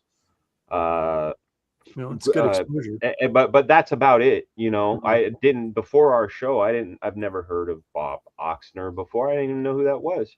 I never bought those books. I didn't know about, what was it, the Ape and the Babe, or Babe and the Ape, or whatever. It was also a little Angel and the Ape. Angel and Ape, yeah. But like, I just want to kick him off the show because he couldn't even get that right. Hey guys, come on. Dan's like, I've never heard of Monkey Man and O'Brien by Bob Oxner and stuff. What was that? No, Heck just Boy hey, comic by listen, Murphy Anderson? take the compliments, Andy. No, I love learning this stuff, you know, like, and I knew about Kurt Swan, but not a lot of these guys. So it's the wisdom that the age and the wisdom that this show brings. It's also perspective too, you know? Dan, a lot of that stuff was before you were born, so yes, yeah. very Art true. was there though. Art was there. Okay, Art, what do you got for us? I have a quick image I just wanted to share. I think one of you guys brought it up. Yeah, that's it. Yeah, I wish I could blow it up, but yeah, let's do some drinking and driving stuff. You know, what the fuck? Let's do. Nothing says Christmas like you know, Clark getting this guy drunk, and then look what happens. Oh my! His beautiful Mustang gets totaled. Oh. We're in the wrong lane. Dude, oh my God. That truck is massive, or that car is tiny. Yeah. I like that the tire is melted. And then there's Clark coming out. It's like, what? Lana. Oh no, not Lana. This was young Clark before his hairline receded. Yeah, this is Clark in the college days. But yeah, I have something else I would like to okay, let me grab a couple super chats, then we'll get right to you as you dig it up. Evil One, Chris, for $10. Thank you. He says, happy birthday, Aaron. We had a blizzard and I'm stuck at my parents with my abusive brother. Oh man. I just, like hell. yeah, Sorry, I decided buddy. that there's a horror movie in there someplace. Abusive. I decided to add some extra stuff with your Christmas gift before sending your gift, brother. Thank you. Hail bros. Hail. Thank you very much. Chris. Hello. God bless. That God things bless. work out with your abusive brother there. Sean Allen for £2, which is more than $2. Says, really good show, guys. Drinks are on me. Thank you very much. Huzzah. If I share the money, which I don't, so I'll enjoy it. It all flows, you know, because we all have a. That's right. Yeah. Yeah. All right, Art, are you ready? Yeah, go ahead and share. All right. This was Oh. Yeah. Yeah, everything I'm bringing up is pretty depressing, but yeah, basically Daredevil Matt Murdock gets stabbed by Santa Claus. Oof. So here we go. Hey, he didn't see that coming. Oh, good radar sense there. That's Mazzucchelli too. Dude, fucking Grotto, Turk and Grotto were the dickheads of Frank Miller's universe, you know? He didn't see that Turk coming. and Grotto. That is messed up, man. Sorry, man. Take your face off, man. Right. Just a bum Turk, already been beat up, plenty from it looks like. Here, buy yourself a bottle. Take it off. Turk, you didn't have to. He stabs it right in the gut. It's like, bleed all over my suit. Let's get out of here. He wakes up in the hospital. Dude, is this Mazzucchelli? Yeah. Yeah, this is Frank Yes. Miller and David Mazzucchelli. Mazzucchelli is a fucking master. Turk, you didn't have to. I love good. that. I Look at have that. this. Which one? I've seen. I bought this. I own this. This is the Born Again. This is the Oh, year yeah, born again. Okay. Yeah. Frank and Mazzucchelli. It's just a brilliant piece of work. It gets pretty dark at times. I think this was definitely one of the darker moments in the story. But take it off. He wants him to take off the Santa suit, man, but he won't do it, and he gets stabbed. I have something else. Real quick. I want to get your feedback on this. I got a commission for Kid Carter. Oh, Nice. Oh, wow. There you go. You dressed up her space outfit too. Very nice. Yeah, It's a little bit of my take because I owe him one too. Yeah. So I just wanted to get your approval. You know, put you under the That's the great. Dude, I love it. I love it. Oh, cool. Yeah, it's kind of, I'm gonna do a real Mobius kind of style with the background, the space, you know, all that kind of stuff. hells yeah. So it should be fun. Beautiful. It was fun doing the research because it's all this like really cool classic 50s, stuff. You really did tap into something with Kit Carter. Very, very that cool. looks great. Are we going to see Kit Carter again?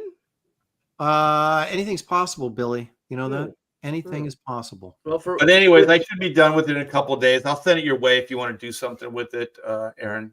Oh, great! Thank you. Yeah, and I apologize for not having mine done yet. It's been a long time. I suck. None of us commissioned you, Billy. Who you apologizing? Yeah, who are you apologizing to? The same guy that commissioned me. Oh, okay. This is competition. Wait, he's having you do a Kit Carter as well, you mean? Yep. Oh. I'm working on I Kit have Carter to say, though, right now. I started changing up the pins. So I got these fiber castles. These things are way better than those microns. These things. That's what Rob Liefeld uses. Can we see it big? Yeah, they're called pit pens, right? Oh yeah, pit pens. I use those. Can I see one? Oh yeah. Faber Castle. Yeah. Hey, Andy, that was what I was talking to you about this morning. Yeah. That's trippy. What a weird synchronicity. I know. Do any of you guys use the Copic liners? Any guys Ethan uses Copics. I don't. I don't like them because their barrels are a little too thick. Okay. If I'm going to use a marker, I like the Kuritakis. I'm using those Japanese ones that Fraggett set me up with. Yeah. Those are they're more nib-like, where the microns and other stuff are very blunt. But those Copics are good, Graham. They have a good flow to them. I haven't used them in a while, but they don't last long, or they didn't last long for me. But you can refill those, I'm told. No, they make two types. They make one that you can refill and one you can't. Yeah, the silver ones you can refill. That's the one I'm talking about are like they were like the gray with little specks in it, like a gray silver. Yeah, they're just regular marker pins. Yep. All right, Danny, what do you got for us? All right. Well, I want to give Chad a choice because I feel like this is going to be my last round. Pretty much. I have two wonderful selections. I have a DC selection. Ooh. And I have a Marvel selection. What? Well, I'm a Marvel. You could show the covers for each, and we could vote. Democratically. You want to do that? You want to do that? Okay. One by one. Okay. Yeah, we won't let Russia steal the vote. Right, Dan. Don't be a threat to democracy. I'm not. Yeah, I'm gonna have to share my screen twice because they're on two different. That's fine. How dare you? So here is number one, which also features the Silent Night, Deadly Night, but it's Christmas with superheroes. So it's got a lot of the DC holiday stories. This is from 1975. They seem very jolly. Very jolly. And then let's. That stuff right there, Nick Cardy. Yeah. Nick Cardy B. He's in the, Nick Cardy. And then there's this one from Marvel, out of the box. Someone in the chat had mentioned it, and I was like, oh, fuck yeah. So. Yeah. Is that a Christmas one? Yeah. There's a lot of snow in it, Andy. Yep. Hey, I have that issue. That's a great book. Look at that. Look at this, dude. Look at when we get outside. Tell me, okay, there's Christmas lights. Done. There you go. That counts. Issue. Christmas issue. Oh, there's Santa Claus too. Yeah, I don't like this reprint. The colors are really garish. Yeah. That Barry's stuff doesn't translate to digital unless he colored considering newsprint and knew what would happen when they soaked together. So this thing that looks like a black eye in newsprint actually looks really cool. If you look real closely, that Santa Claus is giving Matt Murdock a shiv. He is. and it's a Christmas event. He also stole the ding-a-ding-dong thing from Art's story. From Superman. Ding-a-ding-dong. But look at this is iconic. Look at that. Yeah. Does it say Christmas story? No. No. It says Wounded Wolf. But we saw. Look, the girl is wearing something with festive. Yeah, things. it's right. There's Holly right there. It's a Christmas story. Fa la la la la. Fa ra ra ra ra. How many comics do you think Tom Orzechowski lettered in his career? A lot. He did everything at Marvel, didn't he? He just posted, I think, on Facebook that he just hit his 50-year mark in the business, and I think he might have said an estimation, maybe thousands, maybe not. That's hundreds. So he's got to be like in his 70s, right? Yeah, probably. Yeah, he was lettering in the 70s, so he's got to be. Look at this. Moving along, and that last panel. Yep. So fucking good. But also the buildup of those 4 panels is really cool. Oh yeah, of course. His storytelling is incredible, and he's so unique. That's one of the things that that I think Andy, you and I were talking about that last week, about just kind of how certain styles you can see him from 10 feet away and know exactly who it is. He's got 8. Well, especially when he colors his own work too, because his coloring is just so nice. Yeah. Apex says Barry Windsor is 75, but how old's Tom Orzechowski? That's what we really want to know. Yeah. He's probably up there too. Back when he lived in the Bay Area, I would go visit him and Lois. They lived in the same building as Trina Robbins. Really? And so this is like when I'm like 15, 16 years old, but like Tom Orzechowski's comic collection was the weirdest one I've ever seen, because it was on instead of in long boxes sitting like upright, they were on bookshelves but with little tabs sticking out. Really? That's interesting. Yeah, and his room was, you walk into that room and you're like, oh my God, because he'd been collecting forever. Were they properly bagged and boarded though? My memory says no, but no, honestly, my memory says no, but they may have been, but my memory says no. For some reason, his heart says yes.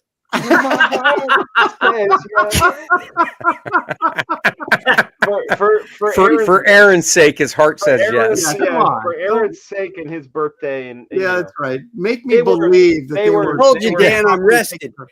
Yeah, you're rested. That's right. After a long winter's nap. Yes.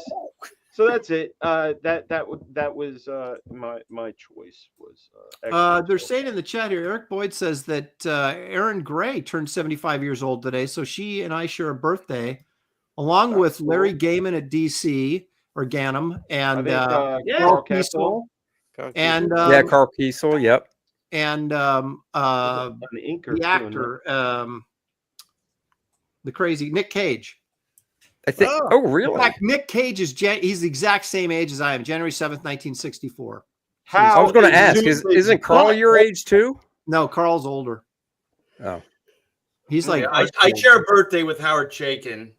Ooh, I'm sorry, Art. Well, what are you gonna do? I share a birthday with Jim Steranko. So screw y'all. Hey, November 5th is a great day. November 5th is a great day. You know who else's birthday is that same day? Who? Dan Kemp, the guy who colored all of the Straczynski JR Spider-Man. Oh, he's good. He's really freaking good. But his birthday's the same day. Now, coloring. Oh, he is. Okay. Yeah. He did Joe Sontag's book, which I just got in the mail. So I gotta take a look at it. Reaper Destroyer. I gotta rip into it. Looks like Billy's going to do a little more self-promotion here. So that's all I have. That's all I have. That's all I know, guys. That's all I have. No, I don't have a computer in front of me that I can type in anything. Oh, do you want me to lie? Okay, fine. Let me find best Spider-Man. No. Let's take a look. Let's take a look. It's too late. There you go. A Child is Born. We did this book. That's a beautiful book, though. Yeah, it is a beautiful book. The telling of the birth of little baby golden Jesus. Hey, Billy, wait, just hold on a second, okay? I don't want to interrupt little baby Jesus, because he is the reason for the season, and I love Jesus. But there's so many holiday books you can choose from. The thing is, Billy knows we can't bust his chops over this one. Aaron, share my screen. That's true. Oh, okay, hang on a second. Oh, here we go. Take a pic, man. Come on. Take a pic. Look at that. Glory. Get me that Glory comic. Let's talk about that Glory. No, I busted. We're not going to go from baby Jesus to Glory. I'm busting your balls, Billy. I want to see that Christmas spirit. Yeah. Dude, is that on the hard drive I have? Yes, it is. Just search the word Christmas. Did you just search Christmas stuff on your hard drive? I searched Christmas and holiday. Yes. Okay. What is that one on the lower right with the Santa? The Last Christmas? The Last Christmas. That looks pretty brutal, right? Pretty cool. Let's see. Looks like something Frank Miller and David Mazzucchelli would put together. There it is. Rick Remender. All right, go through it. Yeah. Hillary Barta inked it lookt like. Yeah. That looks good. Look at that. Oh. Hey, all right. Let's get out of it. Let's get out of this. Billy, I was only messing around. Get back to baby. Fine, don't worry about it. It's fine. It's fine. Anyway, I really, in all honesty, I wanted to tell the Christmas story, and I really felt the Lord's hand guiding mine when I made this book. It's beautiful. That I was so proud. No, I mean, honestly, that's got to be one of your proudest achievements, man. Yep, that thing came out fantastic. It's glowing, dude. It glows. Yeah, so happy with it, and it was just a great, a great experience. It sold out. But you never know. Maybe we'll do another one next year, or reprint it as a special edition or something. Are these in the? Did you get this in the Christian markets? Yeah, we did. Yep. Oh, I was gonna say. Yeah, it won the Christian book. It won Christian Book of the Year. I was gonna say, bro, you could come in there and they would really appreciate this. Yep. So it was. Well, you can reprint it whenever you want, right? Because you own it. Experience. So wait, you own that, Billy, or does? Yeah. Oh, okay. It's all mine. Yep. Well, God owns the copyright. I know what this is. Well, yeah. So they're selling A Child Is Born. Oh, they're showing the sides of the comic. Okay. Yeah. It's on Amazon, but you guys can get it on Amazon. It's a great book. I'm not selling it. I don't know who has it, but it was a wonderful experience and something very, very. It was an honor to do it, and I just loved every minute of it. It's gorgeous. It is gorgeous. Thank you. Who published it, Billy? I did. My company with my two buddies called Apostle Arts. That's my other company. Oh, okay. So, which I really like, Apostle Arts. I like the name of that compared to Crusade Fine Arts, but Thank you. I'm surprised you haven't done a crowdfund. Just get that sucker out there again. I know I should. It's all done. 2025 has a nice ring to it.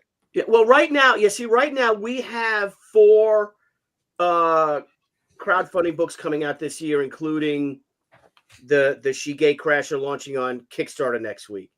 But I'm wondering if I can do one She book, one my new project, and then do for October, say, A Child Is Born, and do that instead of another She book, if I can get it done in time. Right. I got to talk to the wife about it, though. Well, we got 15 minutes, right, Aaron? Hang on a second. Hang on. Yeah, I would do this in October for Christmas. do it in late September, early October, and but I didn't include it in our 2025-26 business plan that I have here somewhere. All right, I'd love to do it because it's such a I do it as a soft cover. Billy. God bless. Go ahead, Aaron. Let the birthday boy talk. Yeah, cut it, Billy. Cut it. All right, it's time. It's Interrupt Billy. He didn't know it was Interrupt Billy Day. That's it. Oh, shit. I didn't know you were trying to interrupt me. I was answering. No. Shelly came in with my birthday present, so she wants me to open it. Oh, wait. Big on you. Oh, you gotta make yourself bigger and make us smaller. That works. Hey, if she got that at Spencer's Gifts, you better watch out. Oh, And you better not cry. I'll bet. That's a great book. I have both of those. I'm in one of those. I'm in the second one. I got one picture in there. But yeah, this is really no cool. shit. I'm on the cover of one of those. So cool. Jackie Estrada, man. Hey, Billy's on the blue one on the left. Am I in the blue one? I'm on the cover of one of them. Yeah, it's the blue one. I can see you. There he is. Yeah. That's cool, man. That is cool. I'm on the cover, Aaron, of the blue one. Wait a minute. Yeah, Billy's on the cover, isn't he? Right here. Yeah, he's on the blue one on the left-hand side. Oh, yeah, look at me.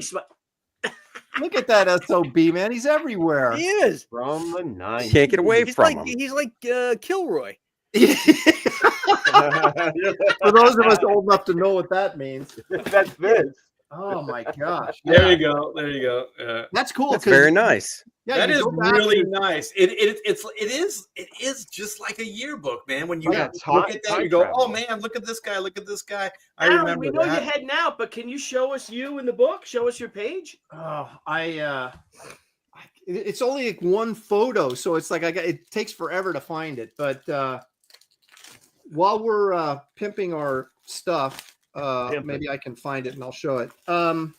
So anyway, I want to. That's going to do it for this. But we have time to go around and promote everybody's projects. I want everybody in the chat to know that there are links to everybody's campaigns in the description of this video. So while I'm trying to find my picture, let's go to Andy Smith. And Andy, tell us what you'd like to tell us here. Here we go. There it is. Core Draft Volume 2, The Awakening, guys. Did proof on the lettering today, and it looks like the lettering is all wrapped up. Corrections were done, and Steve Dutro hit another home run with it. 5 pages left, or wait, 6 pages left of coloring. I counted wrong last night. And this baby is going to be going off the press soon. Met with the printer today in town for the game module. So that is being printed. So 64 pages, barbarian action with Core Draft and Adriana. They are back to save the Shattered Reach from the villainous Vordoom, the Necronite and Lilith. So guys, go check it out. Beautiful covers to choose from. Take your pick. It's like Burger King. Have it your way on checkout. Add on any cover you want or do the collector's box. Preview pages. Lots of great stuff. And we are 7 backers away from 800 backers. So go check it out. I know Aaron needs to get out of here, so I'm going to keep it short and sweet. Guys, thank you all that have already backed it. Thank you for your support. Really, really appreciate it. Let's get it to 800 and above backers. Thank you, everybody. Yeah. Hey, Graham. Oops. Oh. Sorry about that, Art. I hit the wrong button there. Okay, here we go. Yeah, tonight I'm pushing Joe Frankenstein, The Eye of Ra, because this book is coming to a close. Anthony is doing the last batch of pages. I've got the first 30 pages scripted with the dialogue because we were working like a Marvel style. And so this baby's just about ready to roll. I'm hoping to have all the files and stuff ready by the beginning of February so that we can fulfill in March. But you know, you can go to check the site. I'll just play the trailer because nobody's seen that in a long time. So do it. Here we go.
Super trailer.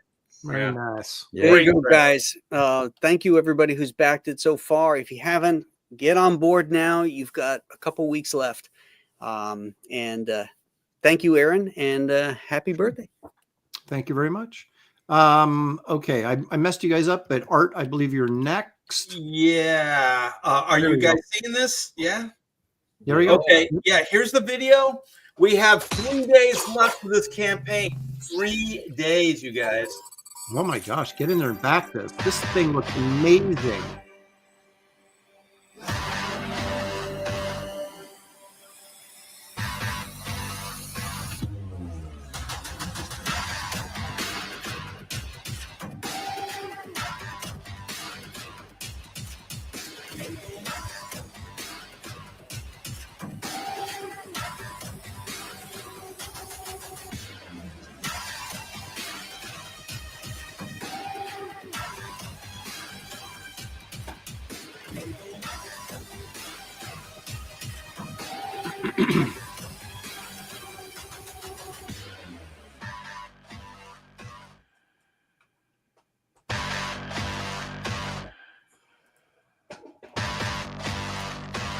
Yeah, you guys, we're celebrating 30 years of Black and White. Came out through Image and Extreme Studios 30 years ago, 1994. So we are at 23,093 and 318 backers. We are only 3 days out from closing this bad boy. I believe we're going to have a big old closeout on Uncle E's channel, so that should be a blast. You're all invited. But the one thing I really want to focus on here is we dropped the D yesterday. Nice. Yes, we dropped the D on John Malin, and we got the Malin cover in here, and it is rocking. This guy's taken over the world. He is so popular. I don't know what the hell's going on. I'm still really, really pinching myself that I got a John Malin cover for this campaign, but I do. So you guys go back the D cover, the John Malin cover, and D. Yeah, dropping the D. We got it's got its own tier, and you can get that as an add-on. So if you guys have already backed something, you can go in there and you can still get this cover as an add-on. So I want to thank everybody that has backed so far, everybody that has supported everything that Hack Shack Comics does. You guys are the best. Here's the Carlo Barberi cover. We got 4 different covers for this campaign, and they're all guaranteed rockers. So thanks, Aaron, for giving me the time. Thanks, bros. And yeah, you guys back tonight. Let's get this going. Frega. Oh yeah. Let me share my screen. Oh my god. So I started streaming again this morning. I did. I saw that. Yeah, it's usually not something. Look at poor Aaron. Sorry, Aaron. How do I share oh a my camera? gosh, Billy, are you ready to go? Oh Yeah. stop it. No, you can do it. Let's do it. Let's do it. That's a cold-hearted. You know what Dan is? It's weird. I'm trying to present it right. You're supposed to be tech savvy. What's going? Oh, there it is. Oh, I know where it is. I found it. I found it. See, what do you want me to do, man? Weren't you the one that was bagging on Billy? Yeah, I know. I'm taking back Sure now. was. You're the most technical guy out of all of us. I know. I am, guys. But guess what? This is something that Graham would probably be into. Look at what I'm using right now on the screen that you can watch. Yeah. And so this morning, I did a little stream where we constructed Sniper's face. He's responding to this bubble filled with viscera, and so I just wanted to let people know, keep your notifications on, come watch. Hey, was that shared from your iPad? Yeah, this is right. This is literally coming from my iPad right now. Yeah, that's what I'm trying to say. So yeah, like, that looks like real pencil. It was a good stream. It was a good stream. I caught it. Oh yeah, that's right. T-Bear came in. Yeah. It was so weird because we were literally talking about you in the D cover, and then like we said your name 3 times. And there you were. And sent him back to Kansas. That's a digital pencil? Yeah. That looks like real pencil, bro. You gotta share that pencil. Here's the thing. Here, see this right here? I'll show you guys. See this little list right there? It's Procreate. It is Procreate. But see this list of brushes that says Fregaboom brushes? I made every single one of these custom. So like this is a Mike Royer nib, this is a Terry Austin nib, that's a Michael Golden nib. Don't do that. Oh my gosh, are you kidding? No, I think you shared that with me already. Yeah. I gotta check my iPad. So this behaves and like, see, I can do that. This behaves exactly like a real pencil. That's cool. Yeah. So that and then if I wanted to bring my nib into it, this is the Royer nib, but you can get all kinds of good lines out of it. How you doing, son? So is that like an ink nib? That's a Royer. Yeah, it's a nib. Yeah, I call it Royer. Like I basically adjusted all the settings to kind of feel like So can you send me those, Dan? Absolutely. I can send you the Fregaboom brush set. You should sell them as a package. Yeah, but the one you have to. I codenamed them, right. So the one big chunk is the one I use to draw like big volumes and such. And then Beast is basically my pencil, and you'll notice over here on these sliders, See how they're, you know about the presets, right? Yep. So I Yeah. have a preset resolution so I don't ever draw too tiny. So this is like the smallest the lead will get.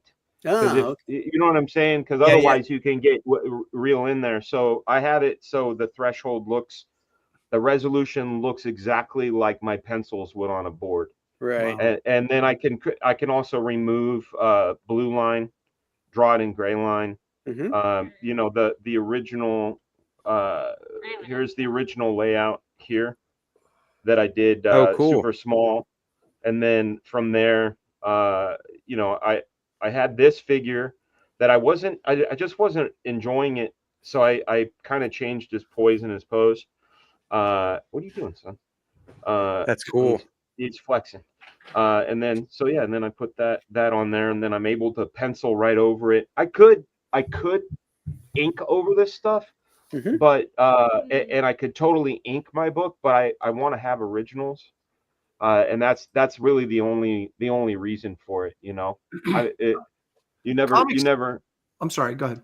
Yeah, no, I'm just saying you never know, especially in this day and age of AI, how much more valuable a tangible, real thing. Yeah, you guys could see all this stuff. A comics legend wants to know why you haven't created an art to bear line. An art to bear line. Yeah. I don't want to do that. Look at this. You know this one. Look Yeah. at this one. You know this one, Yep. right?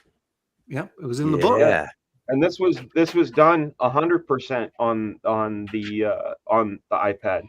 Mhm. So I you can know, see. and I wanted to buy the original from you, and you said, I know. I said sorry, buddy, but look at how organic this looks. Yeah.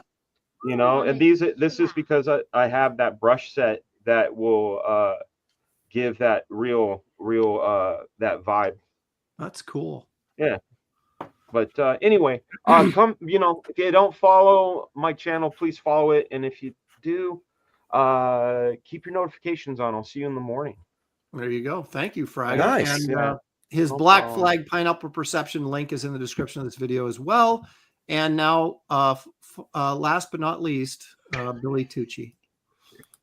Go to bed. Thank you, guys. Thank you, Aaron. Happy birthday. Thank you. Yeah, look, we are $62 away from $90,000. Thank you all so Wow. much.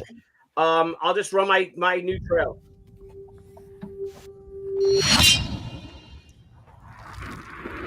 Thank you all. No, thank you, Billy. Man, great What's logo. up, everybody? Billy Tucci here, and I am so proud to announce our latest original graphic novel, She Gatecrasher. In Gatecrasher, Anna Ishikawa, allied with Ran, my original concept for She, finds herself trapped in comic book time and must battle through a cartoonist's history to find her way back to her daughter, Otaru. Starting in 1938, Gatecrasher will take the reader on an amazing adventure across comics' incredible decades, trends, and genres that includes war, westerns, horror, apes, Nazis! No.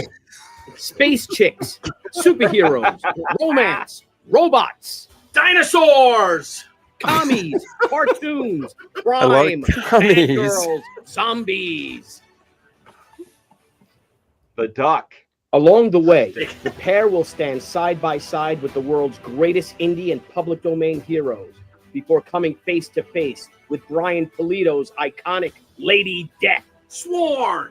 Written by J.C. Vaughn and illustrated by me, Leandro Oliveira, and Hi-Fi Color Designs Brian Miller, She Gatecrasher is literally the destroy all monsters of comic book characters that features variant covers by Stan Sakai, Art T-Bear, Rini Strinkalski, and the legendary Rob Liefeld. So please join us on this fantastical four-color adventure. I want to thank you for over 30 wonderful years in comics, and I know you're just going to love Gatecrasher. I'll see you in the funny books. You and the funny books, Billy. You in the funny books, bro. Yeah. You in the funny books. So thank you, guys. Again, we are so close to $90,000. You guys are amazing. Love you all. Aaron, happy birthday. Thank you. That was Miss Fury. By the Was way. that Miss Fury? What? That was Miss Fury. Love you guys. That was your ding, Graham. And if you I got it. Thanks, Dan. You can open Wizard it on your Sleeve iPad says- and import them in. Wizard Sleeve says, have any of y'all penciled and inked on hemp? Yeah, then we smoked it. I was gonna say, I'm always drawing on hemp. That's why Dan doesn't have originals. He's like, oh shit, and I gotta light it up and smoke it now. He says, our artist. Hey, this is page 31.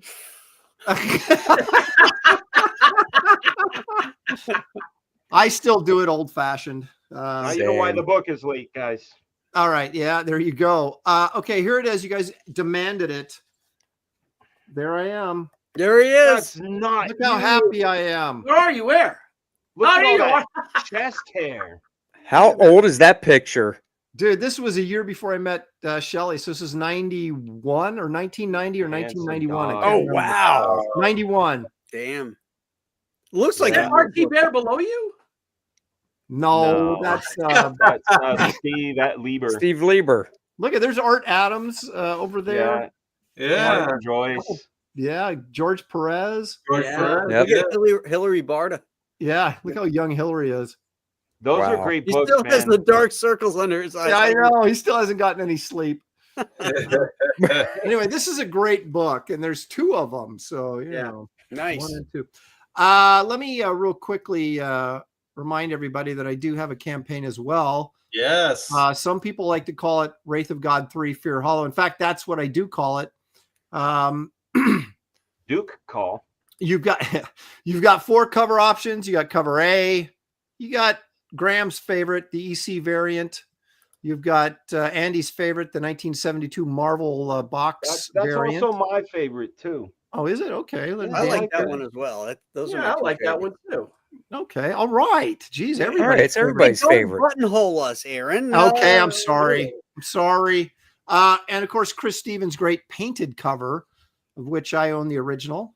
I haven't got it framed yet, though.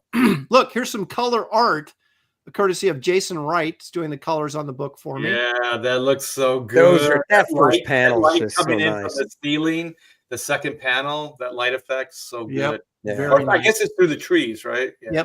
Yep. And there's one of our bad guys. There's a lot of bad guys in this issue. And we're about ready to get this one, didn't you? This is a character called the Master, and he's about to fight the witch, but you're going to have to actually back the campaign to see the fight scene. But that's how we open the book. It's very, very exciting stuff. So a lot of extras on there. Please check out the campaign. We're at 994 backers, just 6 away from the big 1,000. So wow. Yeah. if you haven't backed it, please consider doing it. It's going to be quite the exciting book. The Wraith and Esther face off against the Headless Horseman and a few others, as you've seen here in the preview pages. So good stuff. Thank you very much for all the guys that have backed. And like I said, if you haven't yet, please check it out. You will find links in the description of this video for all of the Professionals campaigns, and we hope that you will support all of us. And we want to thank everybody for being here today. Yeah, I want to interrupt. I got 2 backers. I want to thank both of you guys. So thank you very much. Very nice. Getting the D cover. So that's really awesome. Beautiful. Thank you. Hey, Aaron, could you just share my screen really quick? Yeah, I can do that. Aaron's never getting to the. This is James Wood's backyard right now. Yeah. Oh, Yeah. shit. Crazy. That the fires and Palisades. Holy shit. Oh my gosh, I that's know. gonna scare the crap out of you, man. Yeah. Oh, I'd be out there with a hose. This is California. Yeah. That was my backyard a few years ago. Wow. Jeez. Whew. That's crazy. Yeah, California has an extra season. It's fire season. Yeah, wind and fire season. All of a sudden, Buffalo's looking pretty good. Yeah. Wow. Man, that sucks. If he loses that just house, get that'd snow. really suck. Yeah. All right. Anyway, I just wanted to. I thought that was interesting. Yeah. Well, we want. Robot. What? Oh, he froze on his own stream. Go get some cheesecake. All right. Yeah. All Happy right, guys. birthday. Great show, buddy. Happy birthday. Thank you all. You guys did a great job. thanks, Andy Matt. is hosting next week. You guys don't want to miss that. We will all be back a week from today. So join us. That's right. And we'll be returning with a landing party tomorrow at 8 o'clock.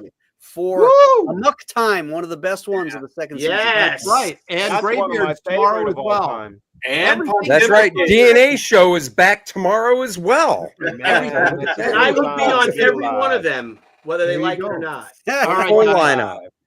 Thank you, everybody. Good night, everybody. Good night, everybody. Time on the Professionals. Enjoy Peace your out. cheesecake.